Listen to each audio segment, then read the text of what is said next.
भर्गो देवस्य धीमहि धियो यो नः प्रचोदयात्।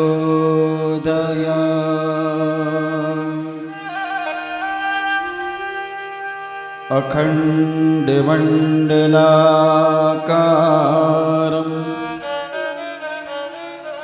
व्याप्तं येन चराचरम्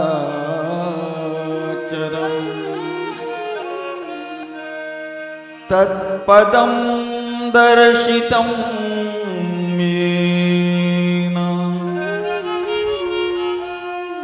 तस्मै श्री गुरुवे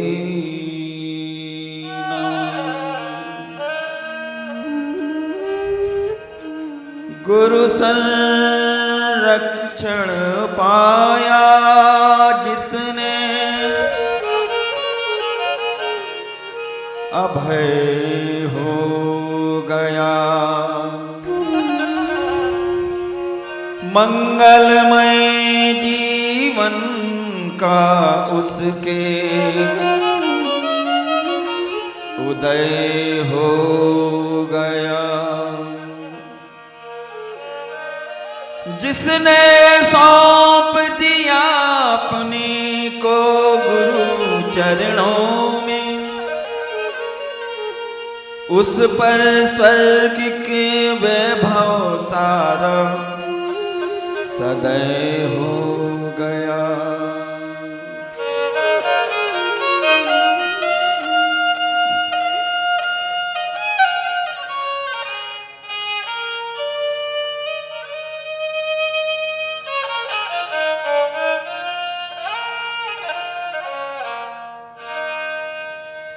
गुरु की छाया में शरण जो पा गया उसके जीवन में सुमंगल आ गया।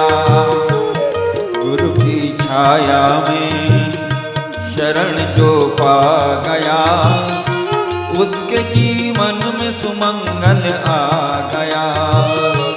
उसके जीवन में सुमंगल आ गया।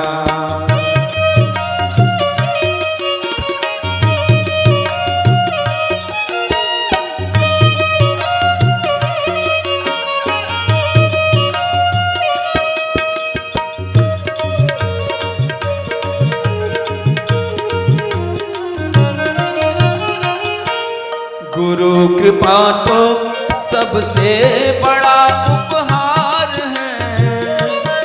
गुरु कृपा तो सबसे बड़ा उपहार है। गुरु है खेवनहार तो बेड़ा पार है। गुरु है खेवनहार तो बेड़ा पार है। गुरु है खेवनहार तो बेड़ा पार है। प्रेम का पावन हो प्रेम का पावन उजाला छा गया। उसके जीवन में सुमंगल आ गया। उसके जीवन में सुमंगल आ गया।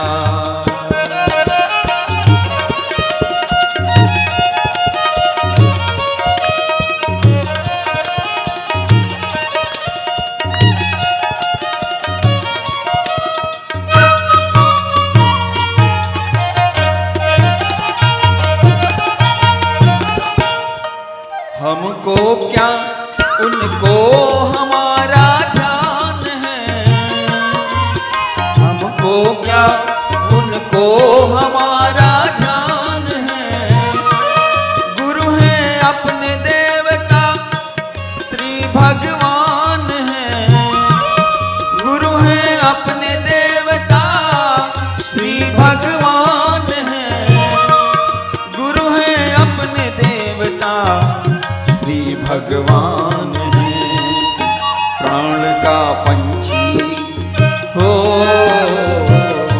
प्राण का पंछी बसेरा पा गया। उसके जीवन में सुमंगल सुमंगल आ गया, उसके जीवन में सुमंगल आ गया।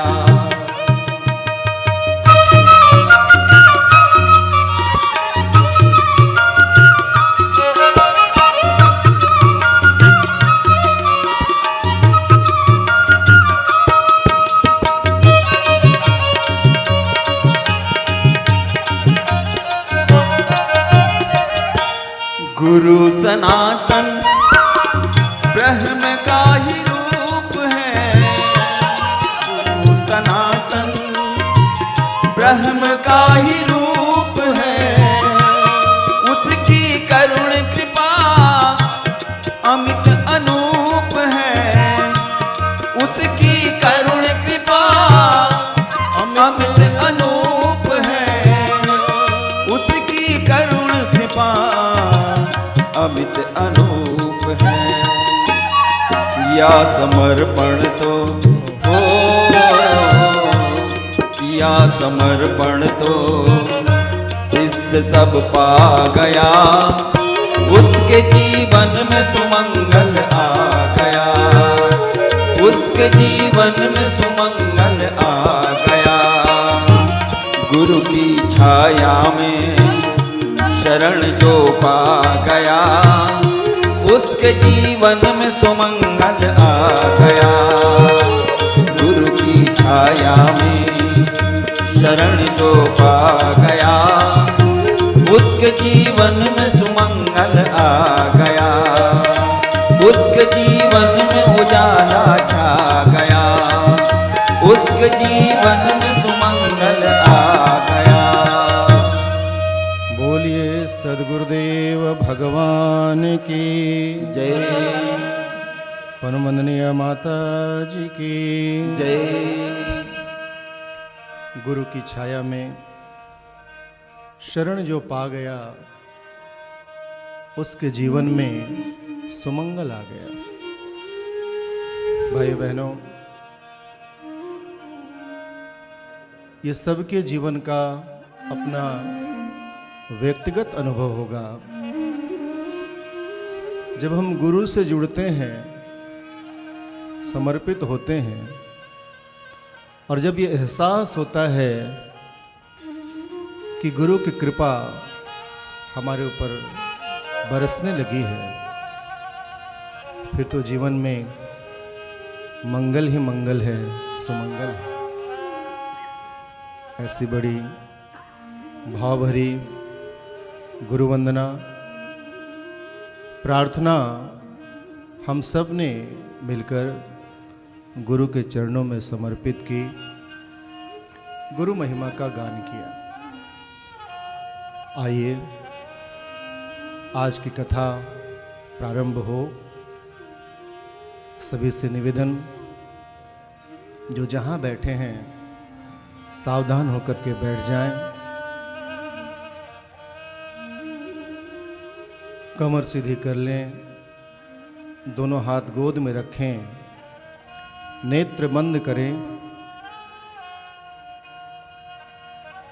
परमपिता परमात्मा का ध्यान करें, जिनकी कृपा से हम सबका जीवन चल रहा है। अपने इष्ट, अपने गुरु, अपने आराध्य का ध्यान करें।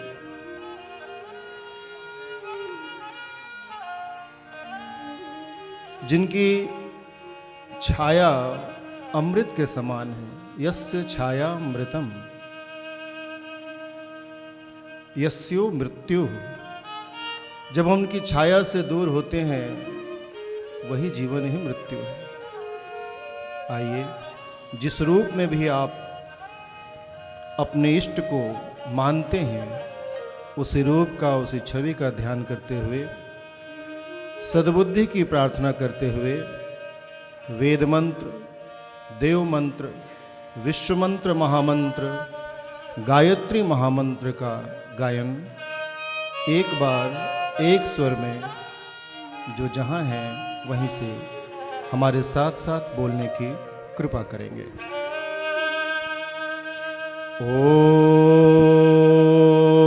ओम भूर्भुवः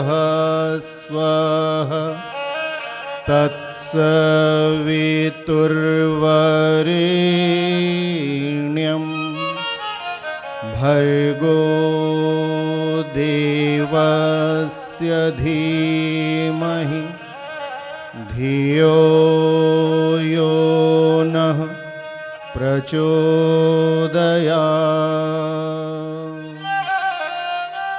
ॐ गुरुर्ब्रह्मा गुरुर्विष्णुः गुरुरेव महेश्वरः गुरुरेव परब्रह्म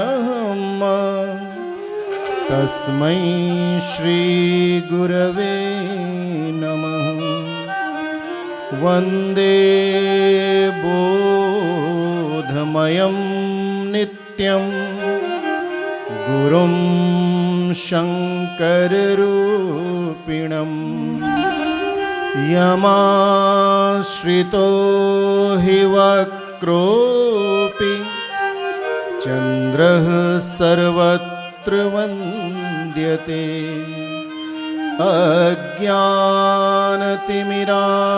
अज्ञानतिमिरान्धस्य ज्ञानाञ्जनशलाकया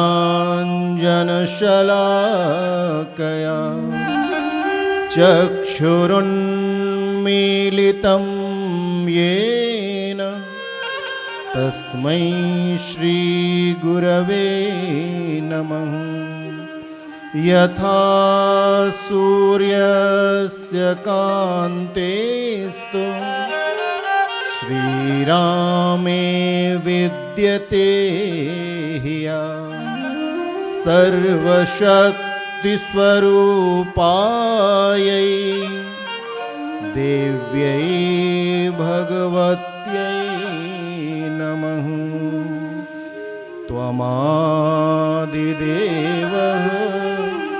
पुरुषः पुराण त्वमस्य विश्वस्य परं निधानं वेत्तासि वेद्यं च परं च धामं त्वया ततं विश्वमनन्तरूपम्।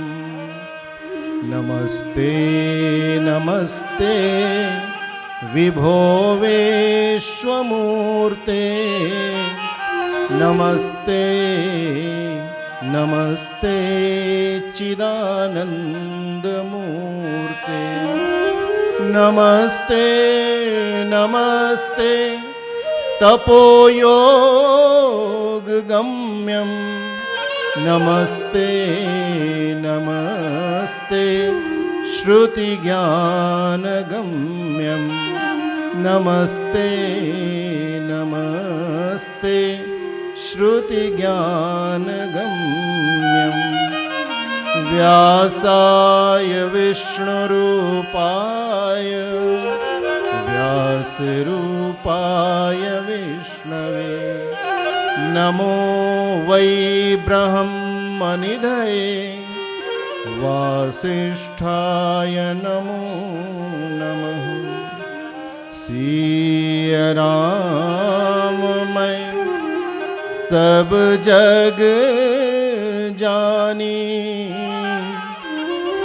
करऊं प्रणाम जोरी जोग पानी करऊं प्रणाम जोरी जोग पानी। बोलो श्रीमद् पावन प्रज्ञा पुराण की युग ऋषि युग व्यास की परम वंदनीय माता जी की सब देवन की सब संतन की सब भक्तन की।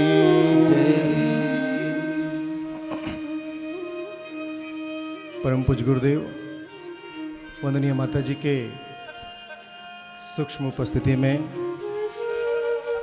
ऑनलाइन के माध्यम से जो भी जहाँ से जुड़े हैं,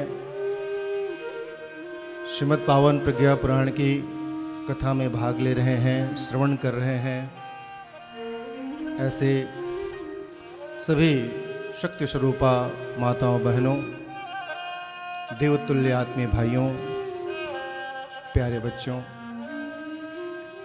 श्रीमद् पावन प्रज्ञा पुराण की इस दिव्य कथा में आप जो जहाँ हैं सबका हार्दिक स्वागत है, अभिनंदन है और सभी को मेरा प्रणाम है। भाइयों बहनों, ऐसा शास्त्र कहते हैं कि जब ईश्वर की कृपा होती है, गुरु की कृपा होती है या हमारे पुण्य का उदय होता है, तो ऐसे शुभ अवसर, पावन अवसर हम सबको प्राप्त होते हैं, जहाँ कहीं न कहीं हमें प्रभु सानिध्य का, संत सानिध्य का एक सुखद लाभ अनुभव होता है। इन दिनों बड़ा ही महत्वपूर्ण दिन में हम सब जी रहे हैं। चैत्र महानवरात्रि का पर्व मनाया जा रहा है और सब बड़ी श्रद्धा और भक्ति से व्रत अनुष्ठान जप तप में लगे हुए हैं। और ऐसे पावन अवसर पर, ऐसे अनुकूल वातावरण में अगर इस प्रकार का कोई सत्संग का लाभ मिले तो उसका लाभ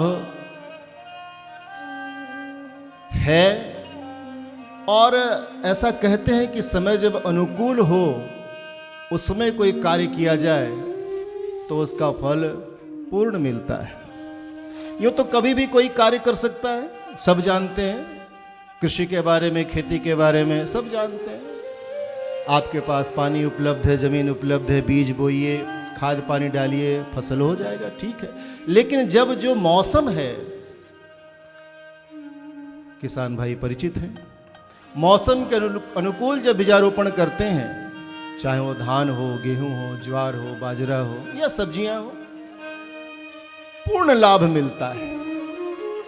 और विवेक की कसौटी यही है कि जब हम कोई कार्य करें तो उसका पूर्ण लाभ मिले। तो नवरात्रि की पावन बेला में हम सब यहाँ सत्संग में बैठे हैं।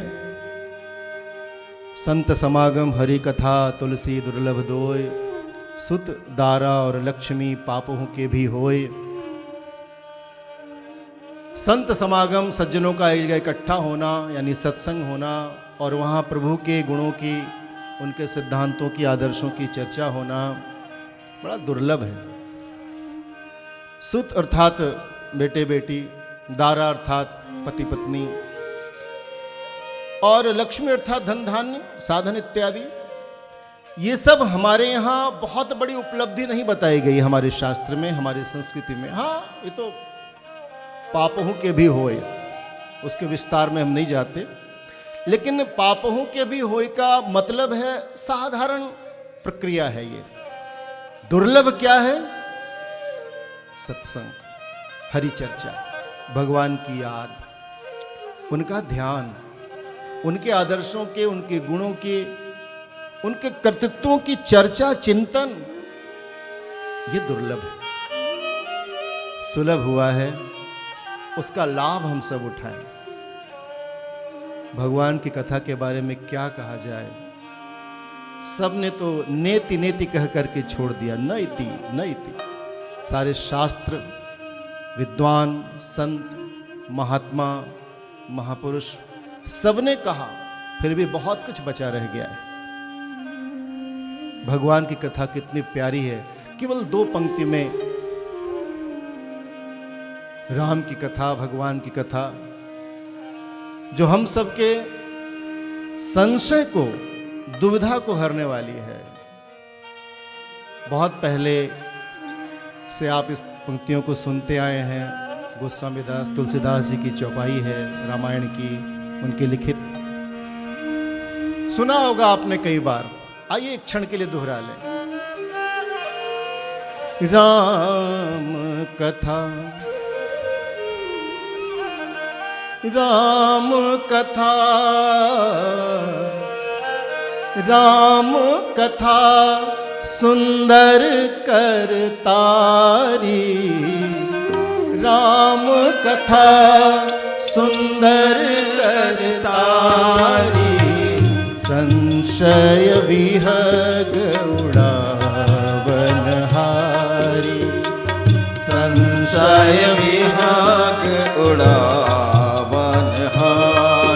ओ राम कथा सुंदर करतारी, राम कथा सुंदर करतारी, संशय विहग उड़ावनहारी, संशय विहग उड़ावनहारी।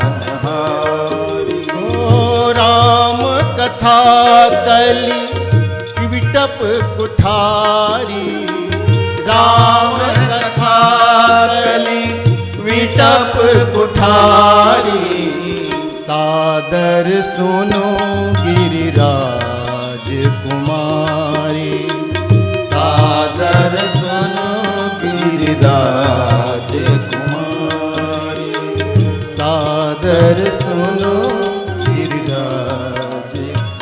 भगवान शंकर निवेदन कर रहे हैं, हे गिरिराज कुमारी, बहुत प्रेम से, सादर, आदर के साथ, श्रद्धा के साथ भगवान स्वयं कह रहे हैं।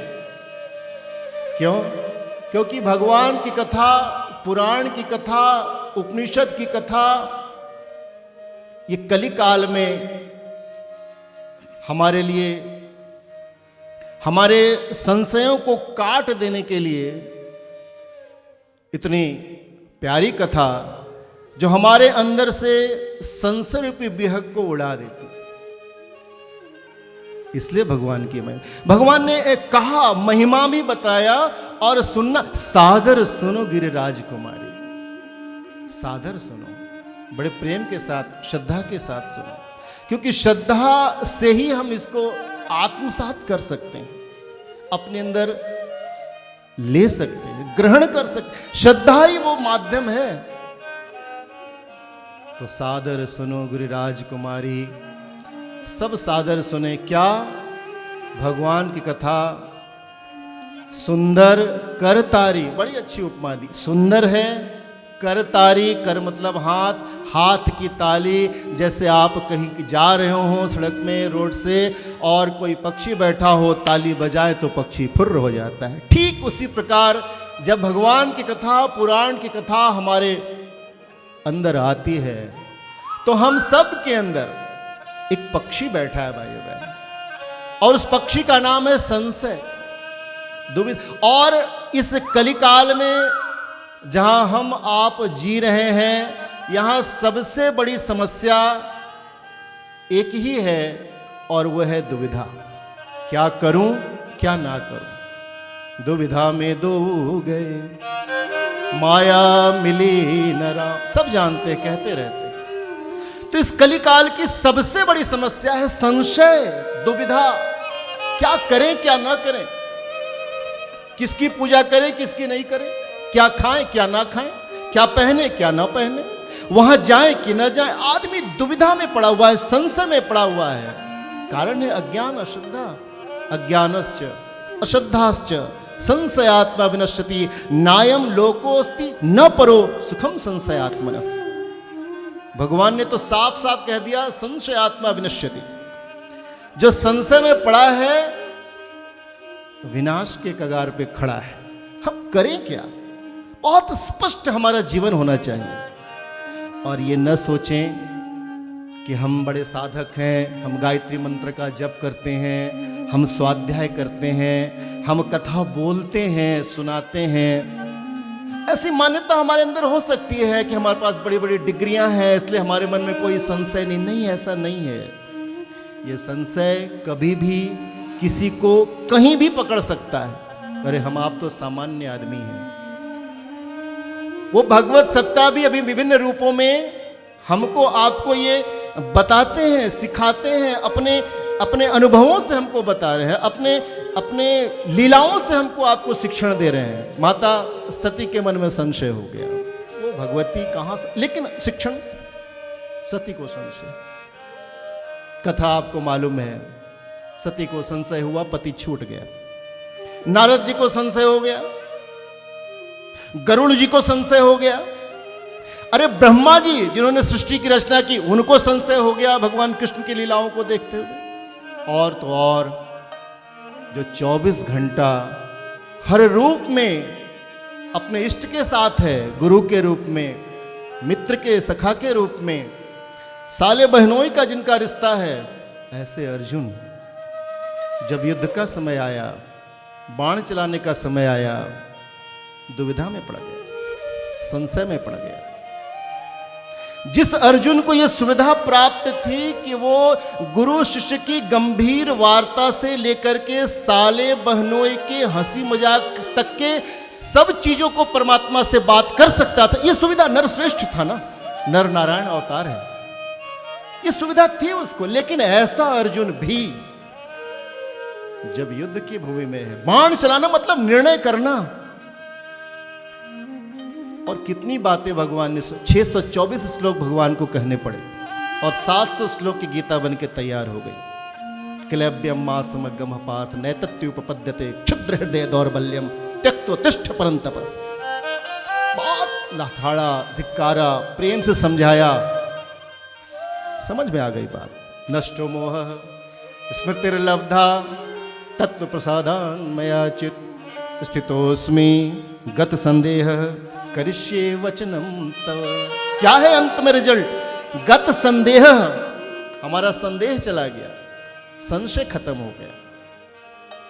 भाइयों बहनों, हम आप भी अर्जुन की भूमिका में ही जी रहे हैं। बाण चलाना मतलब इस जीवन समर में, जीवन संग्राम में निर्णय लेना, हम क्या करें क्या ना करें। जैसे अर्जुन का मन तर्क देता था कि अपनों को मारे राज्य के लिए, छी छी छी, और क्या शानदार तर्क है। अपनों का वध करे राज्य की प्राप्ति के लिए, नहीं भगवान ये हमसे नहीं हो सकता, हम भीख मांग करके जीवन गुजारा कर लेंगे, अपने लोगों की हत्या नहीं करेंगे, और रथ के पीछे जाकर बैठ गया। भगवान को समझाना पड़ा। लोग तर्क देते हैं भाइयों बहनों, अरे घोड़ा घास से दोस्ती करेगा तो खाएगा क्या, दाल में नमक तो मिलता ही है, दूध में थोड़ा पानी तो मिला ही सकते हैं। ऐसे बहुत सारे तर्क दे करके अपने लिए थोड़े कर रहे हैं। अरे एक पक्षी भी अपने जीवन में एक घोंसला बनाता है, क्या हम एक घर नहीं बनाएं? बेटी की शादी करनी है, बेटे को पढ़ाना है, ये वो न जाने कौन कौन सा तर्क, वो सारे तर्क जो अर्जुन अपना रहा था, हम अब भी जीवन समर में अपनाते हैं और गलत कार्य के लिए प्रेरित हो जाते हैं, क्योंकि संशय, इच्छा नहीं होती, फिर भी निर्णय नहीं है, करें क्या। तब कोई कृष्ण की वाणी आती है, तब कोई सत्संग मिलता है, तब कोई प्रज्ञा पुराण की बात आती है, और ये समझ में आ जाता है कि लाख तर्क हम दे दें, लेकिन अवश्यमेव भोक्तव्यम कर्म फल शुभाशुभम। जो कर्म हम करेंगे उसका फल हमको ही भोगना। और जिस दिन ये एहसास हो जाता है, समझ में आ जाता है कि हमें क्या करना चाहिए। तो संग्राम जिंदगी है, लड़ना उसे पड़ेगा, जो लड़ नहीं सकेगा आगे नहीं बढ़ेगा। लेकिन लड़े कैसे? वो तर्क के बाण, वो बुद्धि के बाण तो हमको चाहिए, और वो प्राप्ति स्थल एक ही है भाइयों बहनों, उसका नाम है सत्संग। बिनु सत्संग विवेक न होई, राम कृपा बिन सुलभ न सोई। बिना सत्संग के विवेक की प्राप्ति नहीं, और बिना प्रभु कृपा के सत्संग की प्राप्ति नहीं। सत्संग के बिना विवेक की प्राप्ति नहीं, और विवेक के बिना ठीक ठाक जीवन नहीं जी सकते। मनुष्यता के गौरव और गरिमा के अनुरूप जीवन नहीं जी सकते हैं जब तक विवेक की प्राप्ति। तो विवेक प्राप्ति स्थल एक ही है भाइयों बहनों, और वो है सत्संग। आइए ऐसे सत्संग में हम सब बड़े भाव और श्रद्धा के साथ भाग लें। और बहुत प्यारी बात है कि जो सत्संग का माध्यम है वो श्रीमद् पावन प्रज्ञा पुराण की कथा है। पिछले 2-3 दिन से आप ये कथा श्रवण कर रहे हैं, जिसके विषय में आपको जानकारी है भी, और आप कर भी सकते हैं जानकारी। इस युग के व्यास युग ऋषि, वेद मूर्ति, तपोनिष्ठ पंडित श्री राम शर्मा आचार्य गुरुदेव महाराज भगवान जी ने इस युग के अनुरूप संपादन किया गया। क्योंकि व्यास एक ऋषि का नाम तो है, लेकिन व्यास का शाब्दिक अर्थ ही होता है संपादक, एडिटर। जो व्यास अर्थात युग के अनुरूप ज्ञान का संपादन करता है। कुछ नया नहीं है, कुछ नया नहीं। पूज्य गुरुदेव ने कहा कि बेटा मैंने भारतीय संस्कृति का पुनर्जागरण किया है। यानी पहले सुसुप्ता अवस्था में हम क्या थे, क्या हो गए, हमें क्या होना चाहिए, पूज्य गुरुदेव ने उसको जागृत किया और युग के अनुकूल हमको आपको प्रदान किया है। आने वाला समय ऋणी होगा भाई। जब जब श्रीमद् पावन प्रज्ञा पुराण खोलेंगे, उनके सूत्रों पर विचार करेंगे, हम ऋषियों के प्रति जिस प्रकार नतमस्तक होते हैं, युग ऋषि के प्रति भी ऐसा ही नतमस्तक होंगे। क्या पावन सूत्र दिए हैं। यथा नाम तथा गुण, प्रज्ञा पुराण नाम है इसका। प्रज्ञा अर्थात दूरदर्शी विवेकशीलता, जो हमारे अंदर के विवेक को जागृत करता है। और जैसे सूर्य जागृत होता है तो सारे अंधकार मिट जाते हैं। घर के बाहर के तो मिटते ही हैं, घर के अंदर के भी। ट्यूबलाइट जलाएं तो एक क्षेत्र में प्रकाश हो सकता है। स्टेडियम में लाइट जला करके डे नाइट मैच हो जाता है क्रिकेट का, आप सबको मालूम है। लेकिन उस स्टेडियम के बाहर अंधेरा अंधेरा। ऐसे कुछ डिग्री प्राप्त करके, शिक्षा प्राप्त करके हम एक क्षेत्र में अपने जीवन को आलोकित तो कर सकते हैं, नो डाउट, करते भी हैं। बहुत अच्छा वैज्ञानिक है, डॉक्टर है, इंजीनियर है, अपने अपने क्षेत्र में महारत हासिल है। लेकिन वो उसी तरह से है जैसे किसी एक क्षेत्र में थोड़ी योग्यता तो है, लेकिन दूसरे क्षेत्र की जब समस्याएं आती हैं तो आदमी परेशान हो जाता है, दुखी हो जाता है। समाधान पाने के लिए न जाने कहां कहां चक्कर लगाता है। लेकिन जब सूर्य उदय हो जाए, जब ज्ञान का उदय हो जाता है, तो व्यक्ति अपने जीवन का भी समाधान करता है और जो उसके संपर्क में आता है उसका भी समाधान हो जाता है। ये ज्ञान की महिमा है। ऐसे सूत्र, ऐसी प्रज्ञा हमारे अंदर जागृत हो, विवेक जागृत हो और जीवन के इस मार्ग में हर स्पष्ट हो जाए क्या कैसे चलना है, क्या भक्ष क्या भक्ष, क्या पहनने योग क्या नहीं पहनने योग। ज्यादा विस्तार नहीं करेंगे भाइयों बहनों, बस एक ही बात करेंगे कि इस युग में बहुत सौभाग्य है हम लोगों का, बहुत सौभाग्य। और केवल इसलिए नहीं बात नहीं कह रहे हैं कि हमारे गुरु हैं इसलिए हम गुरु की तारीफ करके, नहीं। हो सकता है जो कथा सुन रहे हो आप गायत्री परिवार को जानते भी ना हो, युग ऋषि युग व्यास के बारे में जानते भी ना हो, लेकिन निवेदन आपसे, आप प्रज्ञा पुराण कहीं से उपलब्ध करा लेना अपने जीवन और डालना। तो एक बार नजर, एक बार दृष्टि के सूत्रों पर। आज के जीवन का सबसे सुंदरतम ग्रंथ है भाइयों बहनों, निचोड़ है, सार है। ऐसे सार के प्रज्ञा पुराण के सूत्रों को ग्रहण करें। आइए, परंपरा है हमारी कि जो कथा कही जाती है उस कथा के रचयिता का और ग्रंथ का हम अभिवादन करते हैं, उसको प्रणम्य करते हैं, ताकि वो चीज़, वो बात हमें समझ में आ सके। आइए, शुरू में गुरु वंदना के माध्यम से युग व्यास को हम सब ने प्रणाम किया और अब श्रीमद् पावन प्रज्ञा पुराण की एक छोटी सी गीत हम सुनेंगे। सुनो कथा यह कान लगाकर, स्थिर होकर, ध्यान से। ये कथा जो परम पावन है और हम सबको जीवन में आनंद प्रदान करने वाली है। सुनो कथा यह कान लगाकर, स्थिर होकर ध्यान से। यह प्रज्ञा पुराण अति पावन, मुक्त करे अज्ञान से। सुनो कथा यह कान लगाकर, स्थिर होकर ध्यान से। यह प्रज्ञा पुराण अति पावन, मुक्त करे अज्ञान से।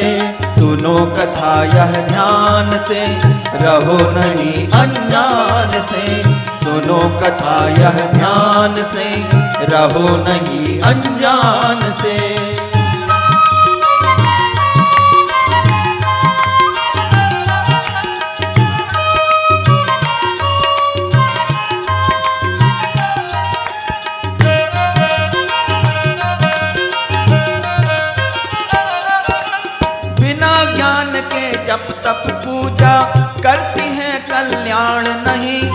कथा ज्ञान का सागर है, यह कर देगी कल्याण सही। बिना ज्ञान के जप तप पूजा करती है कल्याण नहीं। कथा ज्ञान का सागर है, यह कर देगी कल्याण सही। गंगा गोदावरी सरसिया गंगा गोदावरी सरसिया सुख देती स्नान से। यह प्रज्ञा पुराण अति पावन मुक्त करे अज्ञान से। सुनो कथा यह ध्यान से, रहो नहीं अनजान से। सुनो कथा यह ध्यान से, रहो नहीं अनजान से।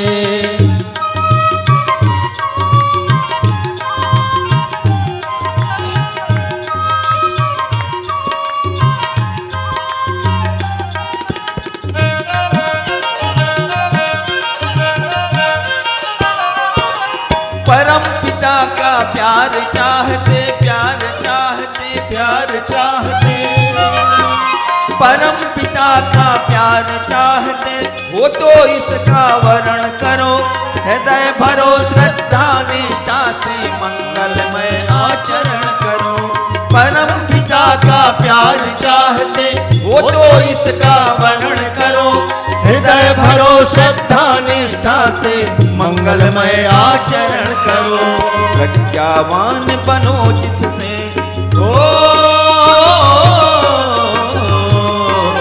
प्रज्ञावान बनो जिससे यह जीवन बीते शान से।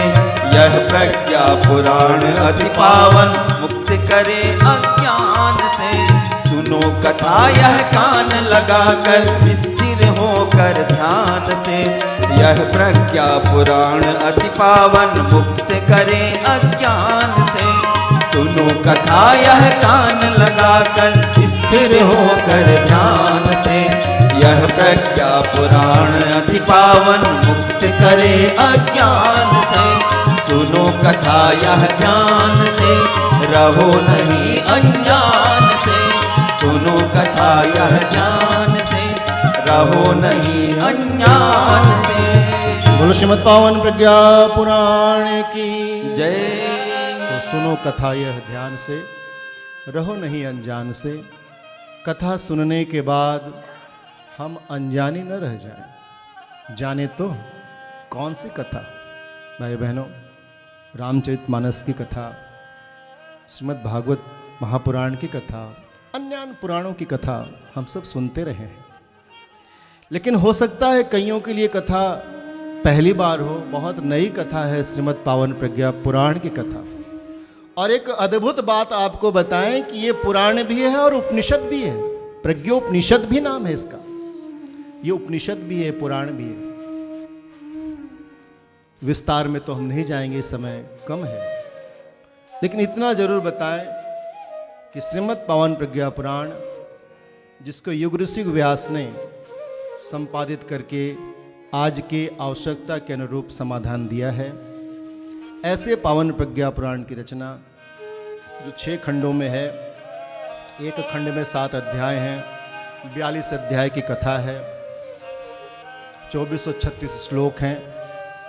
और इतना अगर इन श्लोकों को पढ़ा भी जाए, केवल पढ़ा जाए, तब भी बहुत समय लग सकता है।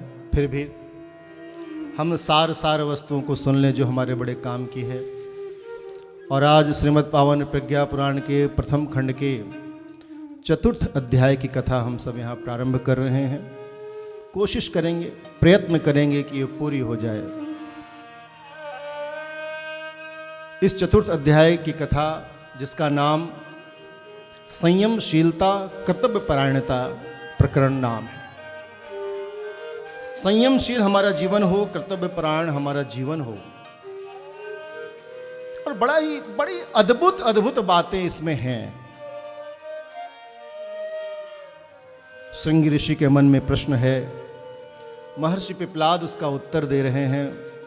ऋषियों की सभा हुई है, उस सभा को ही पूज्य गुरुदेव ने यहाँ इस पुराण में जो सभा में चर्चा हुई उसको यहाँ सुनियोजित किया है हमारे आपके लाभ के लिए। आइए सुनते हैं, समझते हैं कि इस चतुर्थ अध्याय में युग व्यास के द्वारा हमारे आपके लिए क्या काम की चीज है।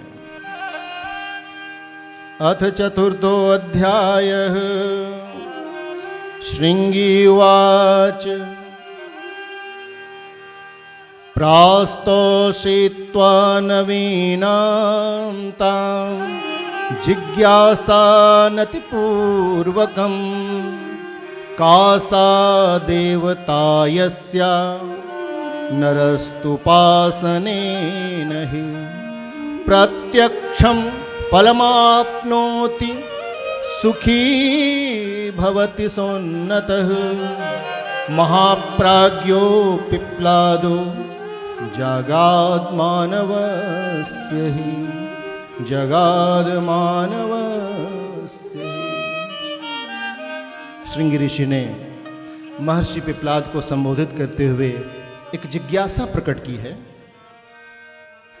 श्रृंगी ऋषि ने पूछा, हे ऋषिवर, वह कौन सा देवता है जिसकी उपासना से मनुष्य प्रत्यक्ष फल पाता है और सुखी समुन्नत बनता है? बहुत ही प्यारा प्रश्न है भाइयों बहन, और अभी के लिए तो, वर्तमान के लिए तो बड़ी काम की बात है ना। वो कौन सा देवता है? क्या सुंदर प्रश्न है। प्रश्न पूछने का भी ढंग होना चाहिए भाई। कई बार मौका मिलता है तो आदमी प्रश्न पूछ, लेकिन अब गलती क्या है, कैसे प्रश्न पूछा जाए, क्या प्रश्न पूछा जाए? कुछ भी आदमी या तो अहंकारवश पूछता है या मूर्खतावश पूछता है। एक आदमी ने पूछा कि भाई श्रवण कुमार के नाना का क्या नाम था? हमने कहा नहीं मालूम है। देखा, आज तक किसी ने नहीं बताया। हमने क्या करोगे नाना का नाम जान के? श्रवण कुमार बन जाओ, यही बहुत है। एक बार एक जगह हम जा रहे थे, एक पीछे से एक लड़का दौड़ता हुआ, पंडित जी रुकिए 1 मिनट। हमने कहा क्या बात है? बोले इस बार 26 जनवरी कब है? अभी कोई प्रश्न है कि 26 जनवरी कब है? मैंने प्यार से कहा भाई इस बार की 26 जनवरी 15 अगस्त को है। तो उसने कहा ये क्या मजाक करते हैं? हमने शुरू किसने किया भाई? आदमी कुछ भी पूछ लेता है।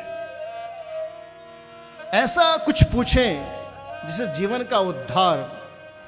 और जब भी ऐसा कोई अद्भुत प्रश्न पूछा जाता है भाइयों बहनों, जिससे पूछा जाता है पहले वो प्रश्न पूछने वाले की बड़ी तारीफ। श्रीमद् भागवत की कथा में राजा परीक्षित ने जितने बार प्रश्न पूछा, शुकदेव मुनि ने उत्तर देने से पहले राजा परीक्षित की बड़ी प्रशंसा की। हे राजन, धन्य है आप, लोक कल्याण के लिए आपने इतना सुंदर सा प्रश्न पूछा। और शंकर जी को तो रहा ही नहीं गया। कथा ज सकल लोकहितकारी, कथा ज सकल लोकहितकारी, सोई पूछन चह शैल कुमारी, सोई पूछन चह शैल कुमारी।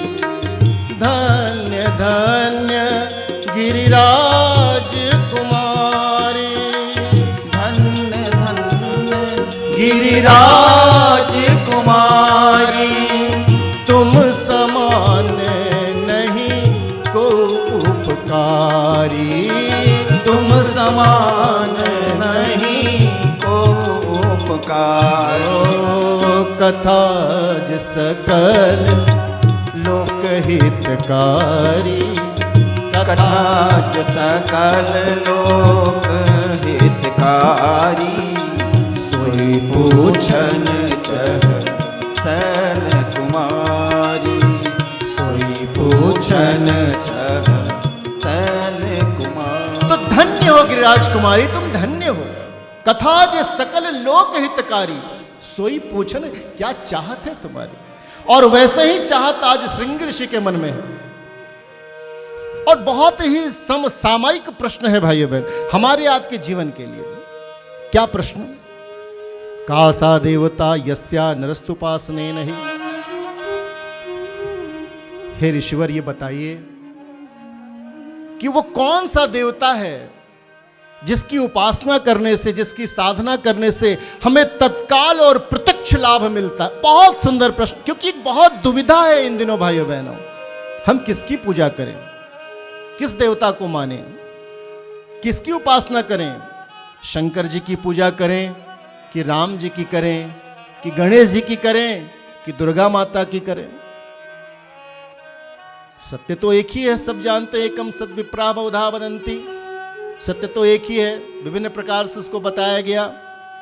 और ये बहुदेववाद की बहुत प्यारी धारणा हमारी संस्कृति में है, जिसका यहाँ समय नहीं कि उसका वर्णन किया जा सके। भाइयों बहन, इन देवताओं का रूप है, उसके पीछे बहुत बड़ा दर्शन है। उस दर्शन को हम नहीं जानते, भटक रहे हैं, ये अलग बात है। महाराष्ट्र चले जाएं तो भगवान गणेश ही सब कुछ हैं, और बंगाल चले जाएं तो माता दुर्गा ही सब कुछ हैं। ये उत्तर प्रदेश में आ जाएं तो भगवान राम ही सब कुछ है। उत्तराखंड से लेकर के और मध्य प्रदेश से लेकर के अन्य क्षेत्रों में जाएं तो भगवान शिव की कहना ही क्या है। आदमी आज संशय में है, किस देवता की उपासना करें? संतोषी माता की करें कि गायत्री माता की करें? बहुदेववाद की परंपरा है हमारे यहाँ। हम क्या करें? आदमी कंफ्यूज होता है, और कई बार वो टेस्ट बदलता रहता है, कभी चेक करता रहता है, वो परीक्षा देवताओं की भी लेता रहता है। इनकी पूजा करेंगे तो ये लाभ मिल जाएगा, इनकी पूजा करेंगे तो ये लाभ मिल जाएगा, हनुमान जी की पूजा करेंगे तो ये लाभ मिल जाएगा। आदमी एक जगह टिकता नहीं भाइयों बहनों, और कारण वही अज्ञानता, अश्रद्धा और संशय। कारण वही है, और इसका लोग लाभ भी उठा रहे हैं। ये हमारा न कहने का अधिकार है, न यहाँ कोई चर्चा करने का विषय है, उस ओर हम नहीं जाएंगे। लेकिन ऐसा करके लोग मूर्ख बना करके न जाने कितना लाभ उठा रहे हैं।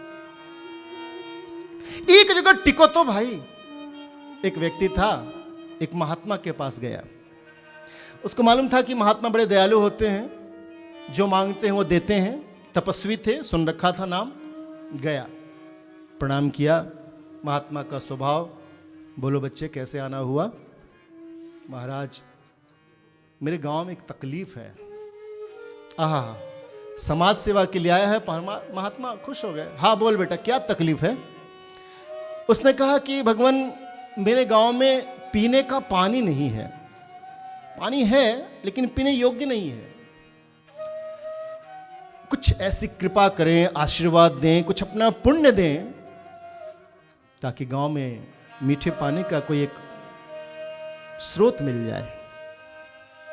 महात्मा ने कहा कि बेटा ठीक है, लोक कल्याण का भाव है तेरा, मेरे पास कुछ पुण्य जरूर है, मैं आशीर्वाद देता हूं। जा, तो अपने गांव में किसी भी जगह 25 फुट गड्ढा करना, मीठा पानी मिल जाएगा। बहुत परम प्रसन्न हुआ वो बालक। गांव आया, गड्ढा खोदा। महात्मा ने 25 फीट कहा था, उसने 50 फुट खोदा, पानी नहीं मिला। गया वो महात्मा के पास। महात्मन, मेरी मेहनत बेकार गई, कोई बात नहीं। मैंने परिश्रम किया, मुझे जल नहीं मिला, कोई बात नहीं। लेकिन आपने असत्य क्यों बोला? कोई महात्मा असत्य तो नहीं बोलता। नहीं देना था तो आप मना कर देते। महात्मा दुखी हुए। नहीं बेटा, तुझसे कोई भूल हुई होगी। नहीं, आपने कहा था 25 फीट के लिए, मैंने 50 फीट गड्ढा खोदा है। अच्छा, सच में तू खोदा? हाँ, चल दिखा तो मुझे। और देखने गए। देखा महात्मा ने, सचमुच उसने 50 फीट गड्ढा खोदा था भाइयों बहनों, लेकिन एक एक फीट गड्ढा 50 जगहों पे खोदा था। महात्मा ने कहा, बेटा तुझसे चूक हो गई, तू एक ही जगह खोदता तो तुझे मिल जाता। भाइयों बहनों, हम भी न जाने कितने जगह गड्ढा खोद रहे। कुछ मिलने का समय आता है, हम राह बदल देते हैं भ्रम में पड़कर। महात्मा ने आशीर्वाद दिया, समझाया, बालक प्रसन्न हुआ। महात्मा चले गए। पुनः उस बालक ने गड्ढा किया। इस बार भी उसने 50 फीट गड्ढा किया, जल नहीं मिला। फिर गया वो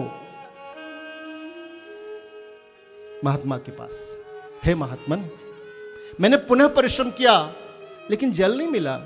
इस बार उसने उनके ऊपर कोई आरोप नहीं लगाया, लेकिन दुखी तो था। मुस्कुराए महात्मा, चले उसके साथ, शायद कोई शिक्षण भी देना चाह रहे हो। गए, देखा, हाँ बेटा, तूने 50 फीट गड्ढा तो किया, एक ही जगह पर किया, ये भी सत्य है, लेकिन तूने गड्ढा लंबाई में किया, गहराई में नहीं किया। अगर तू गहराई में किया होता तो तुझे पानी मिल जाता। भाइयों बहनों, हम भी माला जप रहे हैं, हम भी पूजा कर रहे हैं, हम भी व्रत उपवास कर रहे हैं, हम भी न जाने कितने पीढ़ियों से जप तप अध्ययन करते आ रहे हैं, लेकिन फल के नाम पर कुछ न कोई आत्म संतोष है, न कोई उपलब्धि है, न भौतिक जीवन सुंदर बन रहा है, न आध्यात्मिक जीवन में कोई उपलब्धि हो रही है।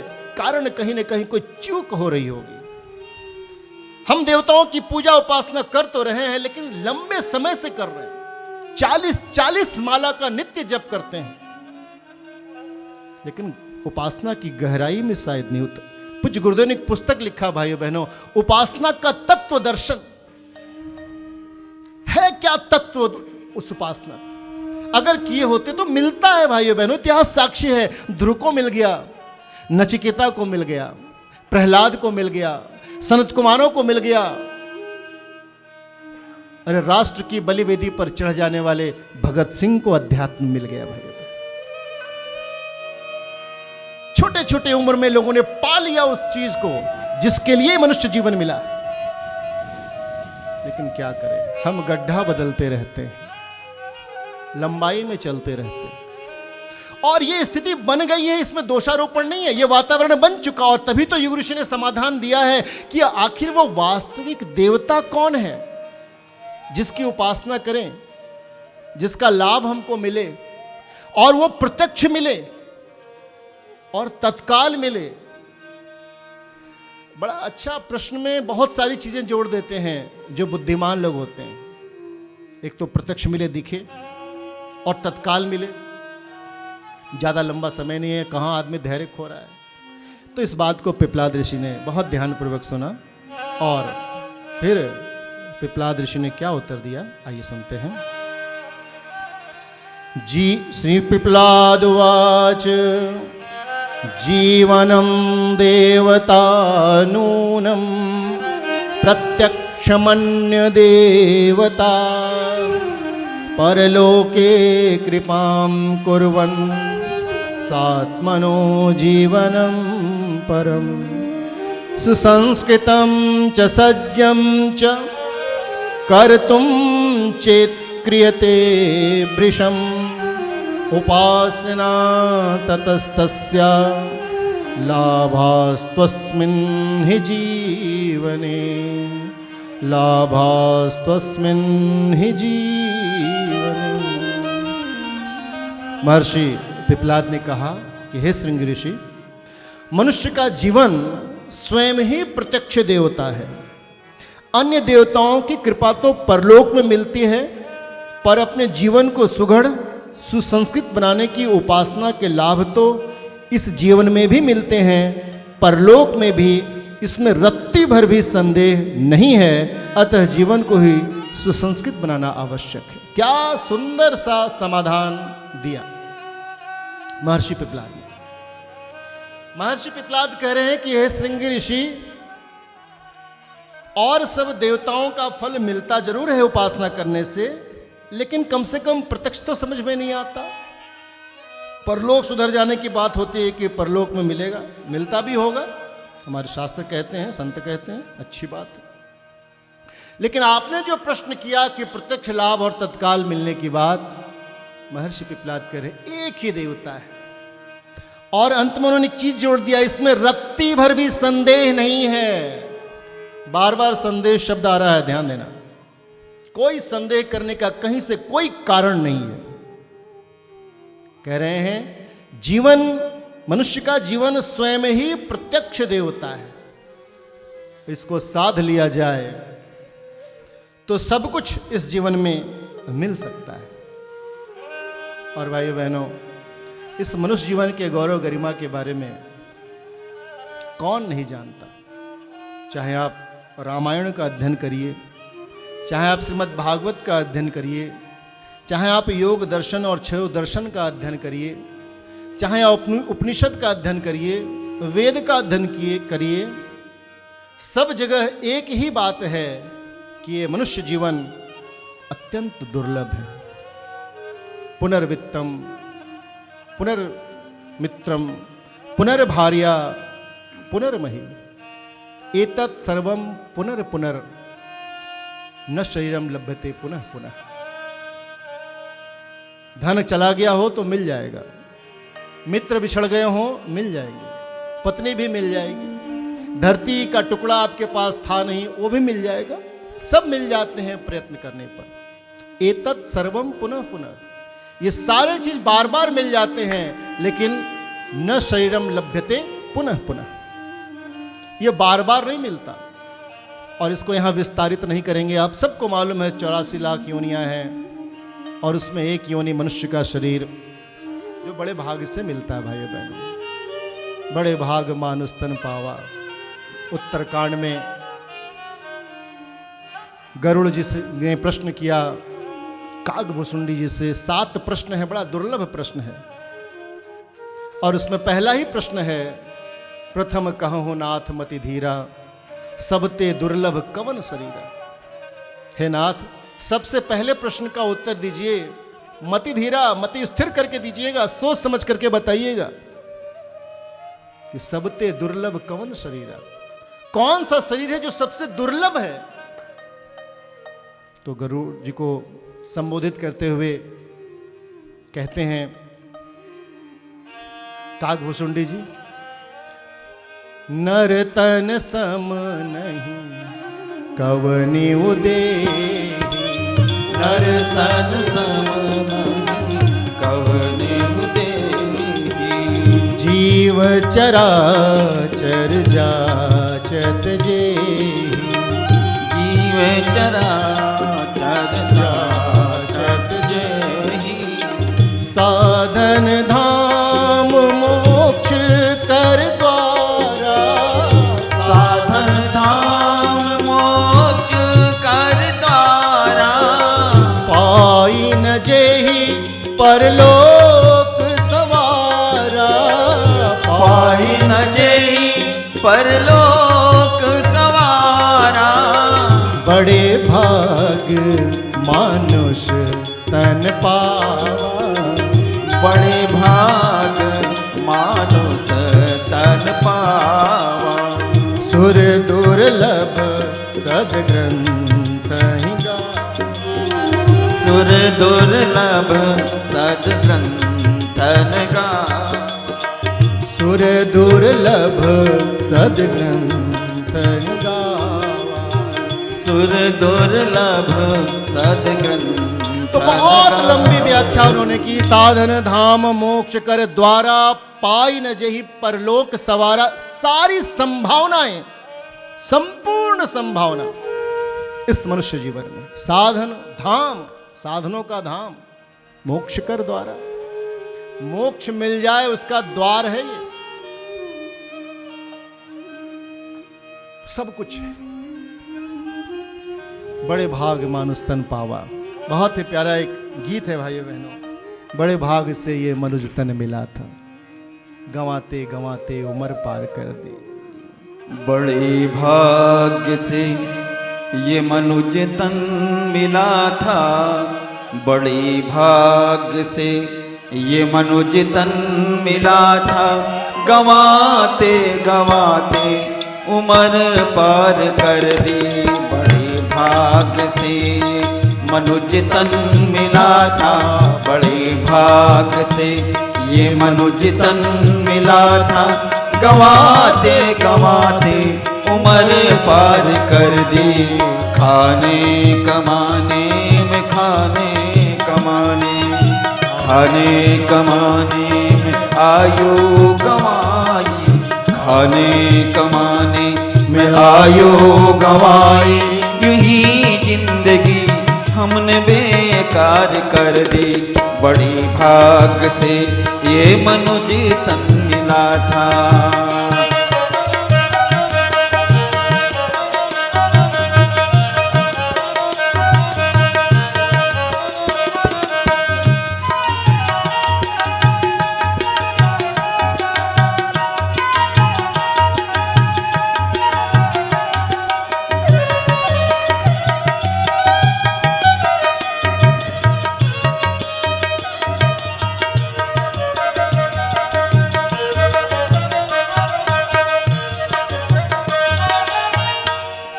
अभी चेत जा वक्त जो भी बचा है, अरे काल मुख से न कोई बचा है, न कोई बचा है।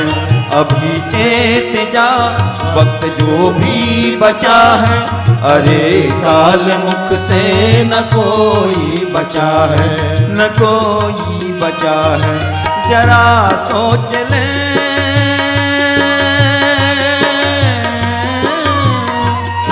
जरा सोच ले, साथ ले जाएंगे क्या यूं ही जिंदगी हमने है भार कर दी, यूं ही जिंदगी हमने है भार कर दी।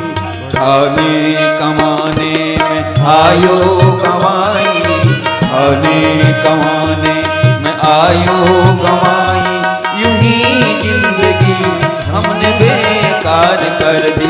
बड़ी भाग्य से ये मनुज तन मिला था, बड़ी भाग्य से ये मनुज तन मिला था। गंवाते गंवाते उम्र पार कर दी, गंवाते गंवाते उम्र पार कर दी, गंवाते गंवाते उम्र पार कर दी। बड़ी भाग्य से ये मनुज तन मिला था। तो बड़े भाग्य से ये मनुजतन हमको आपको मिला भाइयों बहनों, लेकिन गंवाते गंवाते उम्र पार कर दी। महर्षि पिपलाद कह रहे हैं श्रृंग ऋषि, ये जीवन स्वयं ही प्रत्यक्ष देवता है। इसी को सुगढ़ और सुसंस्कृत बनाया जाए तो सारे लाभ मिल सकते हैं। भगवान की कृपा से मनुष्य का जीवन मिलता है। कबहु करी करुणा नर देही, देत ईस बिनु हेतु स्नेही। बड़े स्नेह से हमको आपको मनुष्य का जीवन दिया है भाइयों बहनों। लोग कहते हैं कि ये पुण्य किया था इसलिए मनुष्य का जीवन मिला। नहीं नहीं नहीं, पुण्य करने मात्र से नहीं, भगवान की कृपा की आवश्यकता होती है। किसी भी कार्य के दो कारण होते हैं, निमित्त कारण, उपादान कारण। घड़ा बनाना हो तो कुम्हार भी चाहिए और मिट्टी पानी जल भी चाहिए। मिट्टी पानी जल हो, कुम्हार ना हो तो घड़ा नहीं बन सकता। कुम्हार हो और मिट्टी पानी जल ना हो तो भी घड़ा नहीं बन सकता। ऐसे पुण्य तो हमारे जीवन में चाहिए, लेकिन पुण्य के साथ साथ प्रभु की कृपा चाहिए। निमित्त मात्र भव सव्यसाची। निमित्त तो हमारे पुण्य कर्म होते हैं, लेकिन भगवान की कृपा उपादान कारण और मनुष्य का जीवन मिलता है भाइयों बहनों। तो ऐसे पुण्यमयी जो जीवन मिला है उसका हम लाभ उठाएं, महर्षि पिपलाद यहां कह रहे हैं। लेकिन अगर आप थोड़ी सी दृष्टि देखें अपने चारों ओर भाइयों बहनों, थोड़ा आत्मचिंतन करें तो समझ में आता है कि सबसे ज्यादा अपमान अगर किसी देवता का इस संसार में हो रहा है या हुआ है तो वो जीवन देवता ही है। जीवन देवता का अपमान हो रहा है और इसी कारण शायद वो देवता क्रुद्ध हो गए हैं, रुष्ट हो गए हैं, और जो सौभाग्य मिला था वो हमारे लिए दुर्भाग्य में बदल गया है भाइयों बहन। सौभाग्य से कुछ चीज मिल जाए, कहीं आप जा रहे हो और आपको कोई बुला करके हाथ में प्रसाद दे दे, कोई फल दे दे, ये सौभाग्य से मिल तो गया, लेकिन उस फल का लाभ कब मिलेगा? जब उस फल को हम खाएंगे, और खाने के बाद भी अधूरा लाभ है। फिर जब हम उसको पचाएंगे तब वो पूर्ण लाभ मिलता है। इसलिए सौभाग्य तो मिला मनुष्य का जीवन, लेकिन वो कहीं दुर्भाग्य में न बदल जाए, वो फल कहीं हमारे हाथ से छूट न जाए, कहीं उपेक्षित न हो जाए। इसलिए सावधान रहना है भाइयों बहनों। तो सबसे ज्यादा दुरुपयोग कह लें, सबसे ज्यादा अवहेलना कह लें, सबसे ज्यादा अपमान कह लें, सबसे ज्यादा उपेक्षा कह लें, तो वो जीवन देवता की ही हुई है। और आप देखिए दृष्टि उठा करके तो कईयों को मनुष्य का शरीर तो मिला है भाइयों बहनों, लेकिन जीवन पद्धति जब आप उनकी देखते हैं तो पूज्य गुरुदेव ने कहा कि बेटे इस समय संसार में 4 प्रकार के लोग जीवन जी रहे हैं। जीवन जब आप उनका पूरा देखते हैं, व्यवहार देखते हैं, तो दिखाई देता है कि 4 प्रकार के लोग, 4 कैटेगरी में आप लोगों को बांट सकते हैं। प्रथम स्तर के जो लोग, जिन्होंने पूज्य गुरुदेव ने कहा, नाम दिया नर पशु। नर पशु का जीवन, जैसे पशु जितना कार्य करता है उतना ही आहार निद्रा भय मैथुनम च, 4 कार्य, भोजन कर लेना, सो लेना, भय लगता है उसे, और बच्चे पैदा कर देना, बस ये 4 कार्य जो करे, इसके लिए मनुष्य नहीं था। आहार निद्रा भय मैथुनम च सामान्य में तत् पशुभि नराणाम धर्मेण ही तेषाम एको अधिको विशेषो धर्मेण हीना पशुभि समाना। धर्म से हीन पशुता के समान जीवन आदमी जी रहा है। तो पहले कैटेगरी के लोग जिनको नर पशु कहा, इसकी व्याख्या यहाँ नहीं करेंगे भाइयों बहनों। ये शाम न विद्या तपो न दानम ज्ञानम न धर्म गुरु न शीलम ते मृत्युलोका भुविभार भूता मनुष्य रूपेण मृगास चरन्ते। मनुष्य का जीवन तो है, लेकिन नर पशु के जैसा जीवन जी रहे। और गोस्वामी तुलसीदास जी ने तो ऐसे 14 लोगों की गिनती गिना दी जो जिंदा लाश हैं। यहां समय नहीं कि उसकी व्याख्या करें। दूसरे प्रकार के जो लोग होते हैं, जिन्होंने जीवन की बड़ी दुर्गति कर दी, जिन्होंने जीवन की अवहेलना की, जिन्होंने न केवल अवहेलना की बल्कि इसका दुरुपयोग किया। जीवन में जो साधन क्षमता मिली थी, परमात्मा के द्वारा जो शक्तियां प्रदत्त की गई थी, उनका पूर्ण दुरुपयोग किया। और ऐसे लोगों की संज्ञा ऐसे लोगों को दी गई नर पिशाच की, जो मनुष्य के रूप में तो है, लेकिन उनके अंदर का राक्षस, उनके अंदर का पिशाच जागृत है। एक ही उद्देश्य जीवन में, अपना लाभ, अपना सुख। कोई मरता हो तो मरे, कोई रोता हो तो रोए, किसी का घर उजड़ जाए तो उजड़ जाए, किसी की फसल में आग लग जाए तो लग जाए, किसी का कुल खानदान नष्ट हो जाए तो हो जाए, किसी के घर में हंसता खेलता छोटा सा शिशु मर जाए तो मर जाए। उसके लिए उसे दवा नकली बनानी पड़े, उसके लिए उसे चोर बाजारी करनी पड़े, उसके लिए उसे मिलावट खोरी करना पड़े, उसके लिए अन्यान यहां समय नहीं है। और इतनी इच्छा भी नहीं होती कि इन कुकर्मों को गिनाया जाए भाइयों बहनों। लेकिन आसपास आप घटते हुए न्यूज पर, टीवी पर आप देख रहे होंगे, जो अपने इंद्रिय तृप्ति के लिए, जो अपने भोग को प्रधानता दे करके, जो अपने दुष्वासना की पूर्ति के लिए न जाने कौन कौन सा दुष्कर्म कर रहा है। ऐसे सुंदर सत्संग में उन चीजों का नाम लेना भी पाप है भाइयों बहन, लेकिन हो रहा है। और कौन है उसके अंदर का बैठा वो राक्षस, वो पिशाच। और बात थोड़ी कड़वी लग सकती है भाइयों बहनों, बुरा आप मत मानना, लेकिन सत्य है। ऐसे लोग ऐसा कार्य कौन कर रहे हैं? कोई मूर्ख, कोई अज्ञानी, कोई मूढ़ नहीं। ऐसे कार्य वो कर रहे हैं भाइयों बहनों जिनके पास डिग्रियां हैं, जिनको हम पढ़े लिखे कहते हैं, जिनके पीछे हम चलना चाहते हैं। वो व्यक्ति आज अपनी लालसाओं की पूर्ति के लिए पूरी की पूरी मानवता को भटका दे रहा है भाइयों बहनों। ऐसे संगीत की रचना, ऐसे कहानियों की रचना, ऐसे फिल्मों को बनाना, ऐसी घटिया बातें लाना, ऐसा दुष्प्रचार करना, ऐसा डुप्लीकेट चीजों को वास्तविक चीज बता देना, ये क्या कम बुद्धि की बात है? कोई सामान्य बुद्धि की बात है? नहीं नहीं।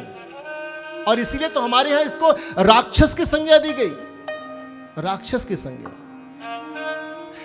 भाई बहनों को एक पढ़ा लिखा व्यक्ति होता है ना तो उसको साक्षर कहते हैं। जब 2 पढ़े लिखे होते हैं तो उसको साक्षरव कहते हैं, व्याकरण संस्कृत का। और जब बहुत पढ़े लिखे व्यक्ति होते हैं तो वो साक्षराह। आज समाज में बहुत पढ़े लिखे व्यक्ति हैं जिनको हम साक्षराह कह सकते हैं संस्कृत व्याकरण की दृष्टि से, लेकिन दिशा उलट गई उनकी, और जो साक्षराह थे वो राक्षसा हो गए। दिशा उलट गई। वेदज्ञ था, 4 वेदों का प्रथम भाष्य करने वाला, और कितना प्रकांड कि आज भगवान शंकर की स्तुति उनसे अच्छी आज तक बनी नहीं, रची नहीं गई। जटाटवी गलत जल प्रवाह पावित स्थले गले व लंब लंबिता भुजंग तुंग मालिकाम, ऐसे शिव स्तुति की रचना करने वाला महान तपस्वी, धनी, बलि, क्या नहीं, लेकिन क्या हम उसे देवता कह सकते हैं? नहीं। जीवन पद्धति उलट गई, इसलिए वो राक्षस हो गया भाई। और एक दो नहीं, हजारों लाखों हो गए ऐसे। और आज भी नर पिशाच का जीवन, बाढ़ ही बहुखल चोर जुआरा, बाढ़ ही बहुखल चोर जुआरा, ते लंपट पर धन परदारा, जो लंपट पर धन परिवारा। माँ नहीं मातु पिता नहीं देवा, माँ नहीं मात पिता नहीं देवा, साधुन सन करवा वही सेवा, साधुन सन करे वही सेवा, जिनके अस आचरण भवानी, जिनके अस आचरण भवानी, ते जानहु निश्चर सम प्राणी, सोई जानहु निश्चर सब जान। भगवान शंकर स्वयं कह रहे हैं, हे भवानी, जिनके ऐसे आचरण हैं, बाढ़ बहुखल चोर जुआरा, ते लंपट परधन परदारा, वो लंपट हैं, दूसरों के धन, दूसरों की स्त्रियों पर जिनकी दृष्टि है, जो माता पिता का कहना नहीं मानते, जो सज्जनों से अपनी सेवा कराते हैं, यानी सज्जनों को तड़पाते हैं, सताते हैं, ऐसे लोग निशाचरी तो हैं। और आज देखने को तो ये मनुष्य जीवन की शक्तियों का दुरुपयोग हुआ भाइयों बहनों। और फिर एक और कैटेगरी मनुष्य की बताई, जिसको सामान्य मानव कह सकते हैं, जिसके जीवन का एक ही सिद्धांत है, जियो और जीने दो, लिव एंड लेट लिव, बस मैं खुश, मेरा परिवार खुश। फिर समाज में क्या हो रहा है, कहीं कोई आग लग रहा है, कहीं कोई किसी की दुर्गति हो रही है, कोई तड़प रहा है, कोई मर रहा है, कोई परेशान है, किसी को कोई आवश्यकता है, किसी को कोई मदद की जरूरत है, कोई मतलब नहीं, केवल अपने तक सीमित, खाए पिए दरवाजा बंद कर लिए। कोरोना काल में कोई तड़प रहा हो, किसी को ऑक्सीजन की आवश्यकता हो, किसी को सेवा की आवश्यकता हो, क्या करता है व्यक्ति? नहीं करता। हाँ, अपने बच्चे को होशियार जरूर कर देता, बेटा उधर मत जाना, और ठीक है, ये सावधानी भी है, लेकिन मन में एक भाव तो होना चाहिए, काश, अरे कुछ नहीं तो उसके लिए प्रार्थना तो करो, हे परमात्मा उसको ठीक कर देना। लेकिन कहां फुर्सत है, अपनी संकीर्णताओं में इतना बंध गए हैं कि समाज में क्या हो रहा है कोई लेना देना नहीं। और भाइयों बहनों, गांव के एक घर में अगर आग लगी हो और ये बंद करके दरवाजा हम बैठ जाएं कि हमें उससे क्या लेना देना है, तो वो आग फैलेगी, वो आग बढ़ेगी, और एक दिन हमारा घर भी उसमें जलकर खाक हो जाएगा, क्योंकि हम उसी गांव में रहने वाले हैं। इस समाज में कोई दुष्प्रवृत्तियां जागी, इस समाज में कुप्रवृत्तियों का प्रचार हुआ, ये समाज में बुराइयां पनप रही हैं, तो हमारा घर, हमारे बच्चे, हमारे घर की माताएं बहनें, हमारा भाई, कोई भी सुरक्षित नहीं है भाई बहन, कोई भी सुरक्षित नहीं। हर जगह का वातावरण भयावह और है, और केवल इसलिए है क्योंकि आदमी आंखें मूंद करके बैठा हुआ है। केवल इसलिए है कि बुरा मत मानना, हम उस शुतुरमुर्ग पक्षी की तरह कैसे हो गए हैं कि कहीं कोई बहेलिया अगर आ रहा है तो हम रेत में अपने मुंह को ढक करके सोचते हैं कि हमें कुछ दिखाई नहीं दे रहा, यानी बहेलिए से बच गए। लेकिन बहेलिए के लिए तो और सुविधा हो जाती है, वो आता है और मार के चला जाता है। ये दुष्टता इसलिए बढ़ रही है क्योंकि सज्जनता शांत है भाइयों बहनों। दुष्टता बढ़ता, अनाचार बढ़ता है कब? सदाचार चुप रहता जब। सदाचार चुप है और केवल ये कि मुझे क्या, अरे मेरे क्या, अरे क्या होता है, अरे उसको है तो क्या, मुझे क्या लेना। कल्पना करना भाइयों बहनों कि हमारे देश के संत सुधारक शहीद अगर केवल अपने मन की बात सोच लेते तो क्या ये संस्कृति जिंदा रहती? क्या उस संस्कृति के सूत्र हमें मिलते? क्या ये देश आजाद होता? क्या इस स्वतंत्र देश में हम अपने आराम से जीवन जी पाते? लेकिन क्या करें, हम अपने क्षुद्र स्वार्थों में रह गए, सामान्य मानव जैसा। ध्यान रखना, अगर ऐसी गलती कर रहे हैं तो हम सुरक्षित नहीं, घर अगर जल रहा। हम सुरक्षित नहीं, घर अगर जल रहा हम सुरक्षित नहीं, घर अगर जल रहा देश में इन दिनों बस यही चल रहा, देश में इन दिनों बस यही चल रहा। हम सुरक्षित नहीं, घर अगर जल रहा हम सुरक्षित नहीं, घर अगर जल रहा देश में इन दिनों बस यही चल रहा, देश में इन दिनों बस यही चल रहा। हम सुरक्षित नहीं।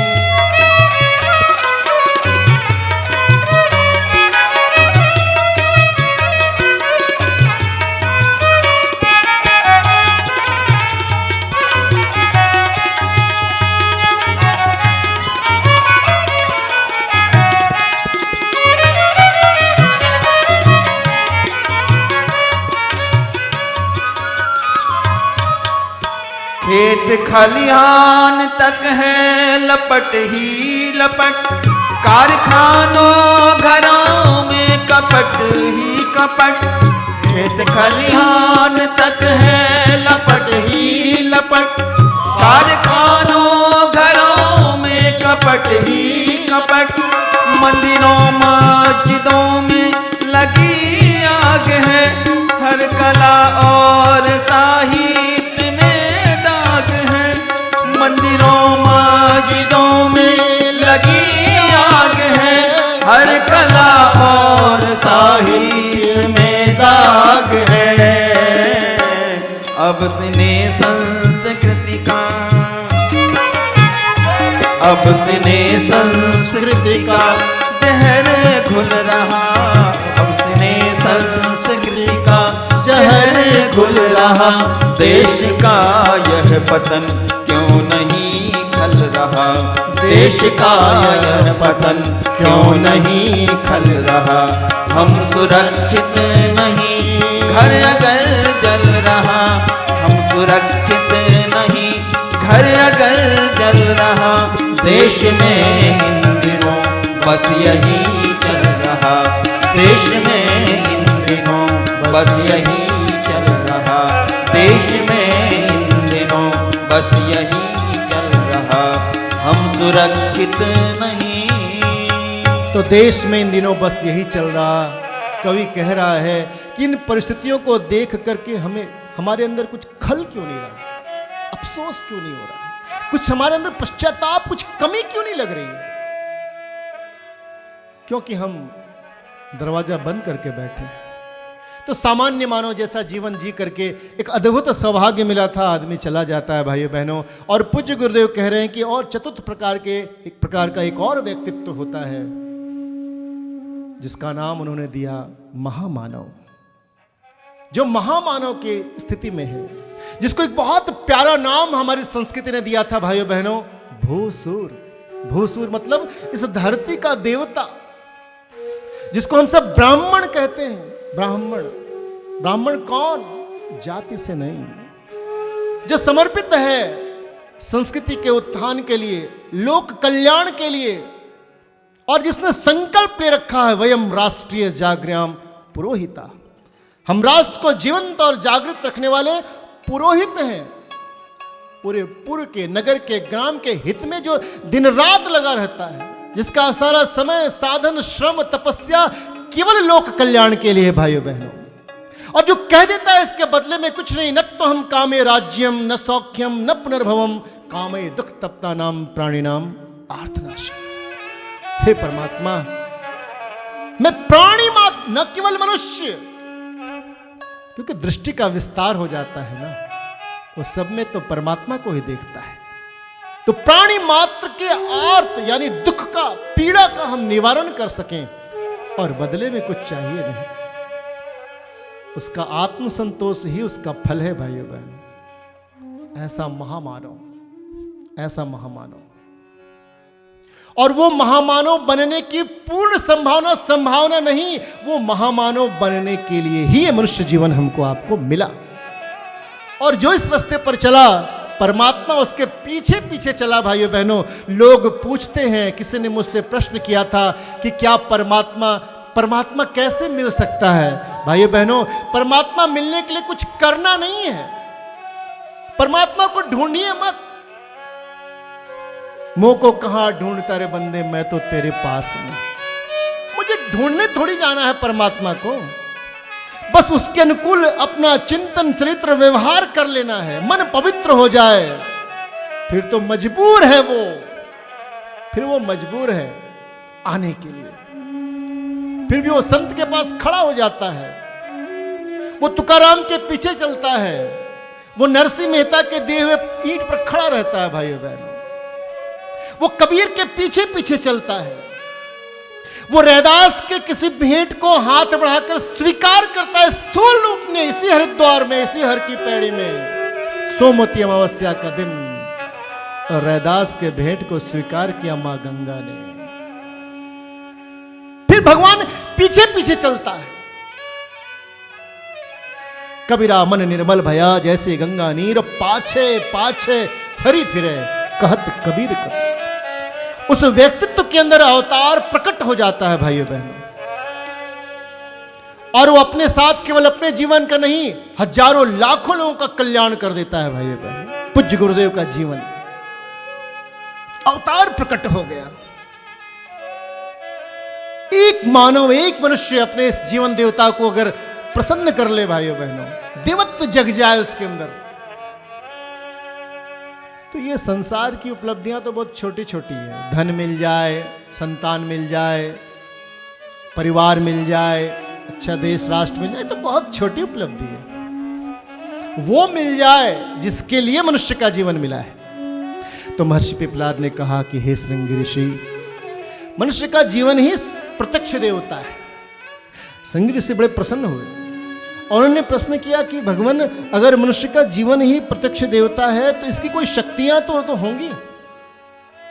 इस देवता की शक्ति क्या है? मैंने सुन रखा है कि हनुमान जी की ये शक्ति है, और दुर्गा माता की ये शक्ति है, और राम जी की ये शक्ति है, भगवान कृष्ण की ये शक्ति है, तो जीवन देवता की क्या शक्ति है? तो पिपलाद जी ने कहा, सुनो सुनो श्रृंगी ऋषि। और फिर उन्होंने क्या कहा, आइए सुनते हैं। श्री पिपलादुवाच प्रसन्न मुद्रयोवाच संपदो जीवनस्य तु क्षेत्राणि सन्ति चत्वारि श्रूयतां तन्मुनीश्वरा शक्तिन्द्रिया संबंधा शक्ति समय संयुता विचार शक्तिस्तु स्तूर्या च शक्ति साधन रूपिणी शक्ति साधन रूपिणी। महर्षि पिपलाद ने कहा कि हे श्रृंगी ऋषि, जीवन संपदा के 4 क्षेत्र हैं। बहुत ध्यानपूर्वक समझना है भाइयों बहनों। जीवन संपदा के 4 क्षेत्र हैं, उन्हें ध्यानपूर्वक सुनिए। पहला है इंद्रिय शक्ति, दूसरा है समय शक्ति, तीसरा है विचार शक्ति, और चौथा है साधन शक्ति। प्रथम 3 ईश्वर प्रदत्त हैं, चौथी को इन तीनों के संयुक्त प्रयत्न से भौतिक क्षेत्र में पुरुषार्थ द्वारा अर्जित किया जाता है। बहुत ही संक्षेप में आप सुनेंगे भाइयों बहनों। महर्षि पिपलाद कह रहे हैं कि हे श्रृंगी ऋषि, जीवन देवता की उपासना का मतलब है जीवन देवता की इस मनुष्य जीवन की गंभीरता को समझना। ये कोई हंसी खेल में नहीं मिला है, परमात्मा की कृपा से मिला है, अद्भुत अवसर मिला है। इसको जान पाना, आत्मचिंतन के द्वारा समझ पाना, ये जीवन देवता की उपासना है। और जीवन देवता की साधना क्या है? तो उन्होंने कहा, ये जो 4 शक्तियां मिली हैं जीवन देवता की, उसको साध लेना ही जीवन देवता की साधना है। और जीवन देवता की 4 शक्ति है भाइयों बहनों। पहली शक्ति है इंद्रिय शक्ति। इंद्रियों की शक्ति जीवन देवता की शक्ति है। इंद्रियों में कितना सामर्थ्य है ये सबको पता है भाइयों बहनों। 5 कर्मेंद्रियां, 5 ज्ञानेंद्रियां, और उन 10 का राजा मन। 11 इंद्रियां कही गई है भाइयों बहनों। और उन इंद्रियों को जब हम साध लेते हैं तो उसमें अकूत शक्ति क्षमता भरी पड़ी है और फिर वो हमारे लिए फलित होता है भाई बहन। वो इंद्रिय शक्ति जो हमें मिली है उसको हम समझ लें। मन की शक्ति के बारे में क्या कहना, मन के बारे में सब जानते। यह जागृतो दूर मुदयति देवम तद सुप्तस्य तथैव एति दूरंगम ज्योतिषाम ज्योतिरेकम तन्मे मन शिव संकल्पमस्तु। यजुर्वेद में मन को देवता मान करके उसकी प्रार्थना की गई है, जिसके अंदर पूरी क्षमता है, जो भूत वर्तमान और भविष्य को जान सकता है पूरी तरीके से। ऐसी मन की शक्ति है और इसीलिए तो कहा कि मन हर चीज का कारण है।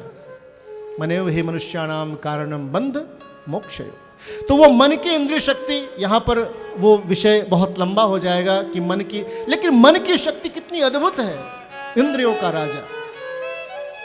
तो इंद्रिय शक्ति अपने आप में है और एक एक इंद्रियों में जो मन के द्वारा संचालित होता है, तो फिर उससे हम अपनी वृत्तियों को साध पाते हैं भाइयों बहनों। वृत्तियां जो मन में उठती हैं, मन उसका साधन बना करके और कर्मेंद्रियों के माध्यम से, ज्ञानेंद्रियों के माध्यम से उसकी पूर्ति कराता है। अगर गलत वृत्ति उठे, क्लिष्ट वृत्ति उठे, तो हम परेशान हो जाते हैं। और वही अक्लिष्ट के रूप में जो वृत्तियां उठती हैं, योग दर्शन में इन वृत्तियों के बारे में बताया गया, वो पांचों वृत्तियां हमारे कल्याण का कारण बनती है, हमारे अंदर के देवत्व को उभार देती है।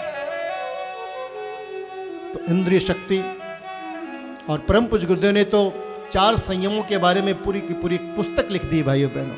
700 पेज का एक वाङ्मय ही लिख दिया है। आप सबसे निवेदन है जरूर खरीदना, उपलब्ध कराना, पढ़ना और पढ़ाना। नाम है उस वाङ्मय का, जीवन देवता की साधना आराधना। 2 नंबर का वाङ्मय है भाइयों बहनों, क्रम संख्या 2 है, आप उसको लाना। और ये सारी बातें विस्तार पूर्वक उसमें पूज्य गुरुदेव ने लिखा है भाइयों बहनों, जो यहां महर्षि पिपलाद कह रहे हैं। इंद्रिय शक्ति, और इंद्रियों में भी 2 प्रधान हैं, एक है जिह्वा और दूसरी जनेन्द्री। जनेन्द्र शक्ति जो केवल संतान उत्पादन के मनुष्य को मिला, लेकिन अपनी वासना की पूर्ति के लिए जनेन्द्र का दुरुपयोग करते हुए और भरी जवानी में ही वो छूछ होता हुआ, खोखला होता हुआ, भरी जवानी में बूढ़ा हो रहा है भाइयों बहनों। आप सब जानते होंगे, विषय में ज्यादा विस्तार की आवश्यकता नहीं। जनेन्द्री का जो बहुत महत्वपूर्ण है, ब्रह्मचर्य का पालन करते हुए जीवन को शानदार बनाया जा सकता था, लेकिन दुरुपयोग हुआ। और दूसरा सबसे ज्यादा दुरुपयोग हुआ इंद्रिय में जिह्वा का। और जीभ एक ऐसी इंद्रिय है जिसको कर्मेंद्रिय भी कहते हैं और जिसको ज्ञानेंद्रिय भी कहते हैं। जीभ से आदमी खाता भी है और जीभ से आदमी बोलने में भी इसका उपयोग करता है। जब भोजन करने में जीभ का उपयोग होता है तब ये कर्मेंद्रिय है, और जब स्वाद के लिए इसका उपयोग होता है तब ये ज्ञानेंद्रिय है। उस जिह्वा का अगर सदुपयोग कर लिया जाए, लेकिन ये जीभ दुर्गति का कारण है भाइयों बहन। मनुष्य की दुर्गति इस जीभ से हुई है भाइयों बहन। इंद्रिय शक्तियों में प्रधान है जिह्वा, लेकिन खाने में आदमी को, अभी तो नवरात्रि की बेला चल रही है, आप सबको मालूम, खाने पे कितना नियंत्रण की आवश्यकता है। मौसम बदल रहा है, और केवल इन नवरात्रियों में ही नहीं, अपने पूरे जीवन में अन्नो वही मनः, जैसा अन्न होता है वैसा ही मन हो जाता है। चाहे वो सात्विक हो, राजसी हो, तामसी हो, विस्तार में हम नहीं जाते भाइयों बहनों, लेकिन इतना निश्चित है कि अन्न का प्रभाव हमारे जीवन में पड़ता है, चाहे भीष्म पितामह ऐसा तपस्वी ही क्यों ना हो। पूछा था भगवान कृष्ण ने भीष्म पितामह से, हे भीष्म पितामह, आप तो इतने ज्ञानी हैं, आप तो विष्णु सहस्रनाम की रचना करने वाले हैं, आप इतना लोगों को ज्ञान बांटने वाले हैं, फिर आपने ऐसा गलत निर्णय क्यों कर लिया? युद्ध के समय में आपने कौरवों का साथ क्यों दिया? बहुत अफसोस हुआ था भीष्म पितामह को, आंखों से आंसू आए और एक ही बात कहा, जनार्दन, दुर्योधन का कुधान्य खाता था ना, बस इसी कारण द्रौपदी ने भी कह दिया था कि आज तो बड़ा बाणसैया पर पड़े पड़े बड़ा उपदेश दे रहे हैं, लेकिन उस दिन कहाँ गए थे आप जब हमारा चीरहरण हो रहा था? रोने लगे भीष्म पितामह। द्रौपदी बेटा, कुधान्य का प्रभाव था, कुधान्य। भाइयों बहनों, जब भीष्म पितामह ऐसे लोग नहीं बच सके अन्न के दुष्प्रभाव से, तो हम आप कैसे? इसलिए खाने में सावधानी, क्या खाएं, कितना खाएं, कब खाएं, कैसे खाएं, क्यों खाएं, ये सारी बातें हैं। एक छोटी सी बात, धन्वंतरी ऋषि जो आयुर्वेद के प्रदाता हैं जा रहे थे, उन्होंने सूत्र दिया भाई बहन। एक पक्षी बैठा था, धन्वंतरी ऋषि जा रहे थे, पूछा कोरुक कोरुक कोरुक। पक्षी की आवाज सामान्य व्यक्ति के, लेकिन धन्वंतरी ऋषि पक्षी की भाषा जानते थे, समझ गए। उसने पूछा है क्या खाना चाहिए, क्या खाना चाहिए, क्या खाना चाहिए। उन्हें सूत्र रूप में उत्तर दिया, हितभुक ऋतभुक मितभुक। हितभुक ऋतभुक मितभुक अर्थात जो हितकारी भोजन हो वो करना चाहिए, मितभुक अर्थात जो भोजन करे वो मात्रा उसकी कम रहे, और ऋतभुक रीति से कमाए हुए पैसे से या ऋतु के अनुसार भोजन हम करें। एक सूत्र दिया, तो इंद्रिय संयम के माध्यम से हम जीवन को शानदार बनाए। जीभ बोलने के लिए है, लेकिन बोलने से बहुत बड़ी दुर्घटनाएं भी हो गई हैं भाइयों बहनों। और अगर बोल दिया जाए वाणी से ठीक ठाक, तो न जाने कितनों का कल्याण भी हो गया है। तीर का, तलवार का, छुरे का तो घाव भरा, जख्म था जुबान का, रहा हमेशा हरा। जुबान का जख्म हमेशा हरा रहता है। इसलिए कोशिश ऐसा करें कि हम सब यज्ञ करते हैं, और यज्ञ में एक कर्म कांड है स्वस्ति वाचन, कल्याणकारी वचन ही बोले। तो बोलने की कला, हम बोलें कैसे, कितना बोलें, कैसे, किस, क्योंकि जब हमारे अंदर से जो वाणी निकलती है वो हमारा परिचय देती है भाइयों बहनों। यथा यथा मुंचति वाक्यमानम तदा तदा याति कुल प्रमाणम। जो हम बोलते हैं उससे हमारे कुल का, उससे हमारे व्यक्तित्व का एक पहचान मिलता है। गाली देना बड़ा आसान है, आप दे दीजिए, चले जाइए। हो सकता है आपके डर से कोई कुछ बोले भी ना, लेकिन व्यक्तित्व क्या है तो समझ में आता है। आप किसी से प्रेम से बात करके जा रहे हैं, उसका छाप पड़ता है मन पे। तो इंद्रिय शक्ति है व्यक्ति के अंदर। महर्षि पिपलाद कर रहे हैं, समय की शक्ति है व्यक्ति के अंदर। किसी को भी 25 घंटा नहीं मिला, किसी को भी 23 घंटा नहीं मिला भाइयों बहनों। सबने इस समय का सदुपयोग किया, 24 घंटा सबको मिला। और समय को आलस में न गंवा करके इसका सदुपयोग करें, एक क्षण का सदुपयोग करें, तो हमारा जीवन शानदार हो सकता है भाइयों बहनों। आयुष क्षणे एकोपि न लभ्य स्वर्ण कोटि भी, संचित निरर्थकम नित्यम कानो हानि ततोधिक। हम स्वर्ण कोटि देकर के भी एक क्षण प्राप्त नहीं कर सकते, और इसका अगर हम आलस में दुरुपयोग करते हैं तो उससे बड़ी हानि और क्या हो सकती है। पूज्य गुरुदेव का जीवन देखें भाइयों बहनों, 80 वर्ष के जीवन में उन्होंने 800 वर्षों का काम किया। आप जरा एक बार दृष्टि डाल करके तो देखना, एक शानदार साधक, एक तपस्वी, एक स्वतंत्रता संग्राम सेनानी का जीवन, एक गृहस्थ का, सदगृहस्थ का जीवन, एक लेखक का जीवन, कितना लिख दिया। एक सामान्य व्यक्ति अपने जीवन में जितना पढ़ नहीं सकता है, उससे ज्यादा पूज्य गुरुदेव ने लिख दिया। चारों वेदों का भाष्य, षड्दर्शन स्मृति इत्यादि का भाष्य, उसके अलावा 3200 पुस्तकें, श्रीमद् पावन प्रज्ञा पुराण। एक वाक्य में मैं कह गया, लेकिन जरा कल्पना करके देखना, इतने बड़े संगठन करता, कितना जीवन जिया। समय का सदुपयोग, हमारे जीवन की संपदा जा रही है, हर एक क्षण बीत रहा है, हमें पता ही नहीं। तो समय की संपदा है, विचारों की संपदा है भाइयों बहनों। विचार, आज तो लॉ ऑफ अट्रैक्शन और द पावर, ऐसे बहुत सारे मोटिवेशनल किताबें आपको मिल जाएंगी, लिखा गया, अच्छी बात है। लेकिन हमारे ऋषियों ने बहुत पहले लिख दिया, बता दिया, यथा कार्य यथा चारिता तथा भवति। जो जैसा सोचता और करता है वो वैसा बन जाता है, या हम जैसा बनना चाहते हैं वैसा सोचना प्रारंभ कर दें सारे विचार, सारी उपलब्धियां हमारे जीवन में आना प्रारंभ कर देंगी भाई बहन। ये एक मनोवैज्ञानिक प्रक्रिया है। हर तरह के विचार इस वायुमंडल में हैं। आप जैसा विचार करते हैं उसी तरह के विचार खींच करके आपके सामने आने लगते हैं। और आज विचार ही तो उल्टा हो गया है भाई बहन। उसी विचार को ठीक करना है। आदमी कोई भी ऐसा कहे विचार नहीं, कोई भी ऐसा नहीं है जो विचार नहीं करता। विचार तो होते ही रहते हैं। वैज्ञानिकों का कहना है, मनोवैज्ञानिकों का कहना है कि प्रत्येक जीवन में, प्रत्येक मनुष्य के जीवन में प्रतिदिन 24 घंटे में 60 से 80 हजार विचार प्रतिदिन आते हैं। लेकिन हमारे लिए कितने वो उपयोगी हैं, वो हम जब इस पर विचार करते हैं तब ठीक होता है भाई बहन। तो उस विचार का हम संयम करें, और उस विचार का संयम कैसे करें, इसी के लिए तो ये अभियान है, विचार क्रांति अभियान। इसी को कहते युग निर्माण। भाइयों बहनों, ये विचार क्रांति अभियान ये इसी के लिए है। पूज्य गुरुदेव ने कहा कि बेटा, लोगों की सोचने की पद्धति आज उल्टी हो गई है। उस उल्टे को उलट करके सीधा करना ही विचार क्रांति अभियान है। उस उल्टे को उलट करके हम सीधा कर दें। ध्यान देना भाइयों बहनों, क्रांति है ये, क्रांति। आंदोलन और क्रांति दो शब्द हैं, दोनों में फर्क है। आंदोलन कहते हैं किसी चीज को हिला डुला करके ठीक कर देना। आप बाहर निकल रहे हैं, बारिश हो रही है, छाता उठाया, ठीक ठाक कर दिया, उसमें कोई कुछ कचरा था तो झड़ गया। कुर्ता उठाया पहनने के लिए, झटक दिया तो उससे जो कचरा था निकल गया, आप पहन लिए। यह आंदोलन है। लेकिन क्रांति आमूल चूल परिवर्तन है।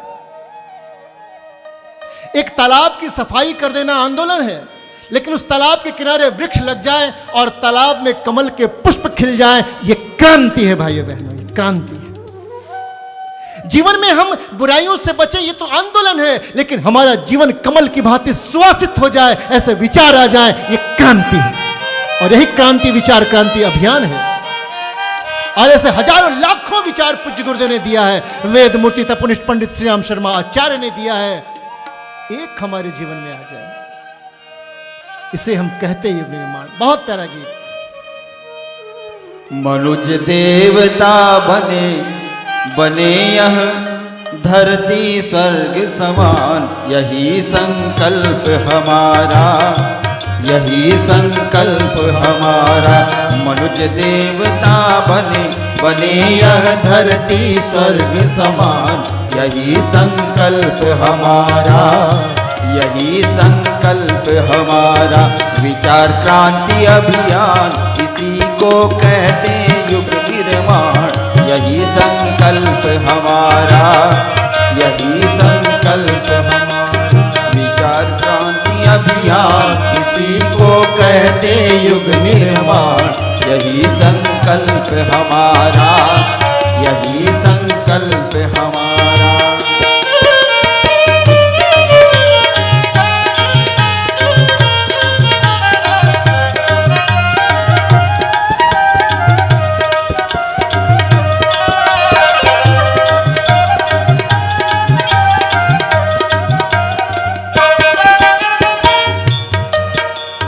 भेदभाव हो दूर सिख हिंदू मुस्लिम ईसाई का, भेदभाव हो दूर सिख हिंदू मुस्लिम ईसाई का। परम पिता के पुत्र सभी का, नाता भाई भाई का। परम पिता के पुत्र सभी का, नाता भाई भाई का। सभी एक समान सभी हाओ, सभी एक समान सभी जगदीश्वर की संतान, यही संकल्प हमारा, यही संकल्प हमारा।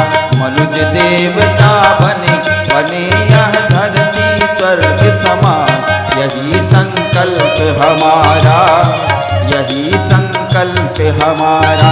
विचार क्रांति अभियान इसी को कहते युग निर्माण, यही संकल्प हमारा, यही संकल्प हमारा।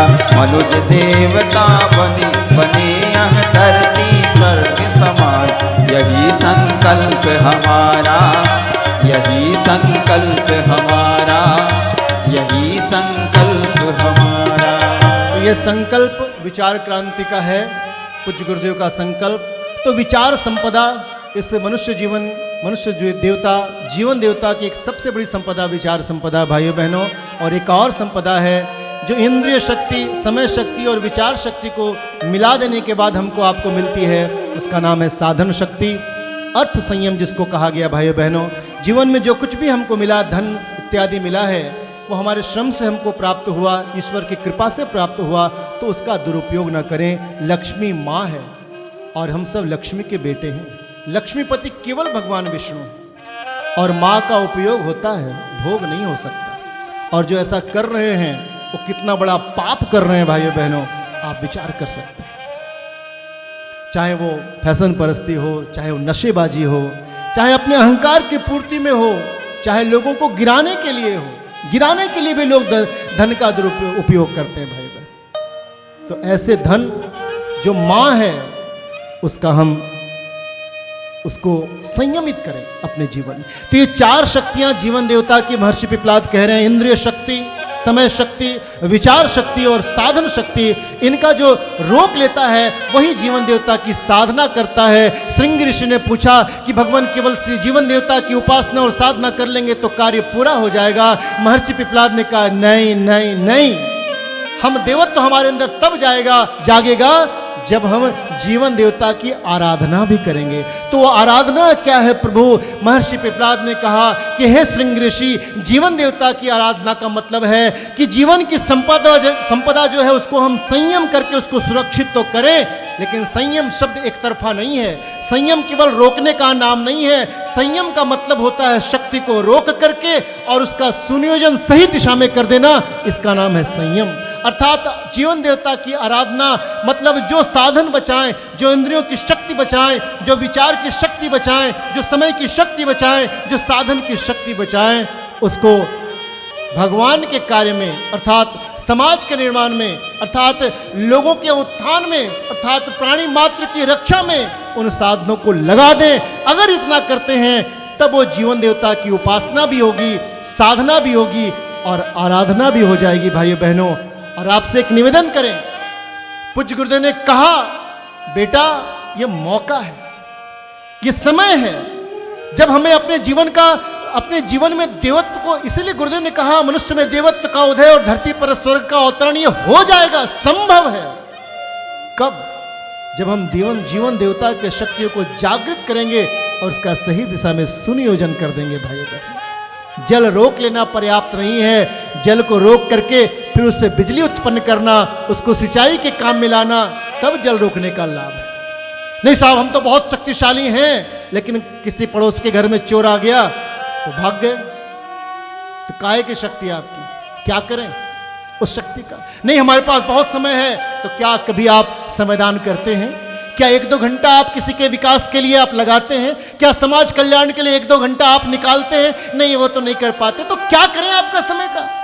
नहीं साहब हम तो बहुत धन को मितव्ययिता से रहते हैं, हम धन खर्च नहीं करते ज्यादा, हम बहुत अच्छे से रहते हैं, बहुत धन बचा हुआ है, तो क्या करें उस धन का? क्या आप समाज सेवा में लगाते हैं? नहीं लगा नहीं पाते, तो फिर बहुत खराब शब्द है उसके लिए, कथा में नहीं लेते ना। क्यों हम अपनी दुर्गति कराते हैं? जीवन देवता ये प्रत्यक्ष देवता है भाइयों बहनों। उपासना, साधना, आराधना करने पर तत्काल और प्रत्यक्ष लाभ मिलता है। लोग देवता देवता कह करके पीछे पीछे चलने लगते हैं और इसी मनुष्य शरीर में वो सम्मान, वो आत्मसंतोष मिल जाता है भाइयों बहनों जो हम प्राप्त करने के लिए शरीर को धारण किए हैं। आत्मसंतोष मा साध्य लोक सम्मानमेव च दैवानुग्रह लाभम च कृत्य भवन्ति ते। उनको आत्मसंतोष भी मिलता है, लोक सम्मान भी मिलता है और देवताओं का अनुग्रह भी मिलता है। किसको? जो जीवन देवता को साध लेता है, जो इसके बारे में आत्मचिंतन करता है, जो इसकी साधना करता है, जो इसकी आराधना करता है। और आज की परम आवश्यकता भाइयों बहनों, इस युग का धर्म है। युग धर्म निभाने को जो भी अकुलाता है उसको आज महाकाल उसका आवाहन कर रहा है भाइयों बहनों। यही जीवन देवता की उपासना, साधना, आराधना है। युग धर्म निभाने को जो भी अकुलाता है आज महाकाल उसका आवाहन करता है। युग धर्म निभाने को जो भी अकुलाता है, युग धर्म निभाने को जो भी अकुलाता है, युग धर्म निभाने को जो भी अकुलाता है, युग धर्म निभाने को जो भी अकुलाता है, उस जागृत आत्मा को, उस जागृत आत्मा को महाकाल बुलाता है, उस जागृत आत्मा को महाकाल बुलाता है।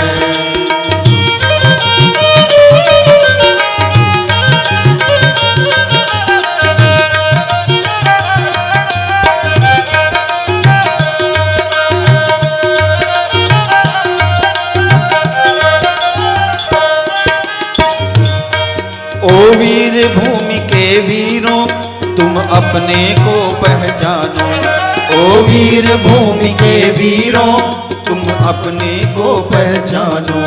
युग ऋषि आमंत्रण देता कुछ कर जाने की ठानो, युग ऋषि आमंत्रण देता कुछ कर जाने की ठानो, कुछ कर जाने की ठानो।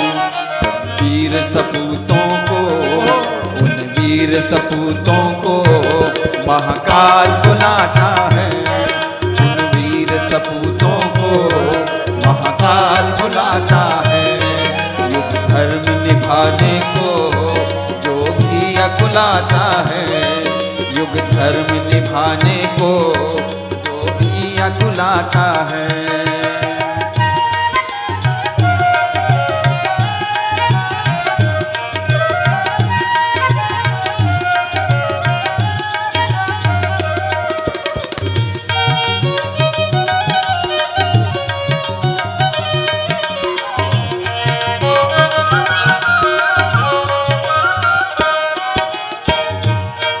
यदि दृष्टिकोण ना बदला तो खतरा ही खतरा है, यदि दृष्टिकोण ना बदला तो खतरा ही खतरा है। चिंतन चरित्र ना संभला वह पतन के गर्त गिरा है, चिंतन चरित्र ना संभला वह पतन के गर्त गिरा है, वह पतन के गर्त गिरा है। फिर हमसे मत कहना, फिर हमसे मत कहना यमराज बुलाता है, फिर हमसे मत कहना यमराज बुलाता है। युग धर्म निभाने को जो भी अकुलाता है, युग धर्म निभाने को जो भी अकुलाता है, उस जागृत आत्मा को महाकाल बुलाता है, उस जागृत आत्मा को महाकाल बुलाता है, जागृत आत्मा को महाकाल बुलाता है। तो उस जागृत आत्मा को महाकाल बुलाता है। बहुत ही प्यारा प्रश्न पूछा था श्रृंगी ऋषि ने कि वो कौन सा देवता है जिसकी साधना उपासना करने से प्रत्यक्ष लाभ मिलता है। महर्षि पिप्पलाद ने उनके प्रश्न को सुन करके बहुत ही प्रसन्नता व्यक्त की और कहा कि हे श्रृंगी ऋषि, और कहीं भटकने की आवश्यकता नहीं, ये मनुष्य का स्वयं का जीवन ही प्रत्यक्ष देवता है। बस उसके उपासना साधना और आराधना से वो सब कुछ मिल सकता है जिसको जो हम भगवान से प्राप्त करना चाहते हैं। और भगवान की कृपा तो शायद परलोक में मिलती ही कि नहीं मिलती, कोई प्रत्यक्ष नहीं देखता, लेकिन जीवन देवता की कृपा इसी जन्म में इसी समय में तत्काल ही मिलता है। महर्षि पिप्पलाद के इस उत्तर को सुनकर के श्रृंगी से बड़े प्रसन्न हुए, उन्हें बड़ा आत्मसंतोष हुआ, उनकी जिज्ञासा शांत हुई। उनके साथ साथ जो भी ऋषि बैठे थे उन लोगों को भी एक बड़ा समाधान मिला। सब बड़े भावुक भी हुए। उन्होंने सब ने महर्षि पिप्पलाद को प्रणाम किया। सभा वहाँ स्थगित हुई और यहाँ पर आकर के श्रीमद् पावन प्रज्ञा पुराण के प्रथम खंड के चतुर्थ अध्याय की कथा, जिसका नाम संयमशीलता कर्तव्य पारायणता है, वो कथा समाप्त होती है। इति श्रीमद् प्रज्ञा पुराणे ब्रह्म विद्यात्म विद्योः युग दर्शन युग साधना प्रकटीकरणयोः श्री पिप्पलाद श्वेत केतु ऋषि संवादे संयमशीलता कर्तव्य पारायणता चेति प्रकरणों नाम चतुर्थोऽध्यायः। बोलो श्रीमद् पावन प्रज्ञा पुराण की युग ऋषि युग व्यास की। भाइयों बहनों, नवरात्रि के इस पावन वेला में आपने श्रीमद् पावन प्रज्ञा पुराण की कथा का श्रवण किया। कथा बहुत विस्तृत है। आप सबसे बार बार निवेदन है कि श्रीमद् पावन प्रज्ञा पुराण, जिसको प्रज्ञोपनिषद भी कहते हैं, अपने घर में आप इसको जरूर स्थापित करिए, लाइए, पढ़िए, पढ़ाइए, सुनिए, सुनाइए और अपनी इस जीवन देवता को शानदार बनाइए। आइए इन्हीं शुभकामनाओं के साथ सभी के मन में परमात्मा की कृपा हो। परम पूज्य गुरुदेव, वंदनीय माता जी की कृपा आप सबके जीवन में खूब खूब हो। परम श्रद्धेय डॉक्टर साहब, परम श्रद्धेय जी की शुभकामनाएं आप सब ग्रहण करें। नवरात्रि आपकी फलित हो, इसी भाव से शांति पाठ करते हैं। ओम द्यौः शान्तिरन्तरिक्षं शान्तिः, पृथिवी शान्तिरापः शान्तिरोषधयः शान्तिः, वनस्पतयः शान्तिर्विश्वे देवाः शान्तिर्ब्रह्म शान्तिः, सर्वगं शान्तिः शान्तिरेव शान्तिः, सामा शान्तिरेधि। ॐ शान्तिः शान्तिः शान्तिः, सर्वारिष्ट सुशान्तिर्भवतु। बोले सद्गुरुदेव भगवान की जय। हमारे YouTube चैनल शांति कुंज वीडियो गायत्री परिवार को सब्सक्राइब करें एवं बेल आइकन जरूर दबाएं ताकि गायत्री परिवार की विभिन्न गतिविधियों की जानकारी आपको मिलती रहे।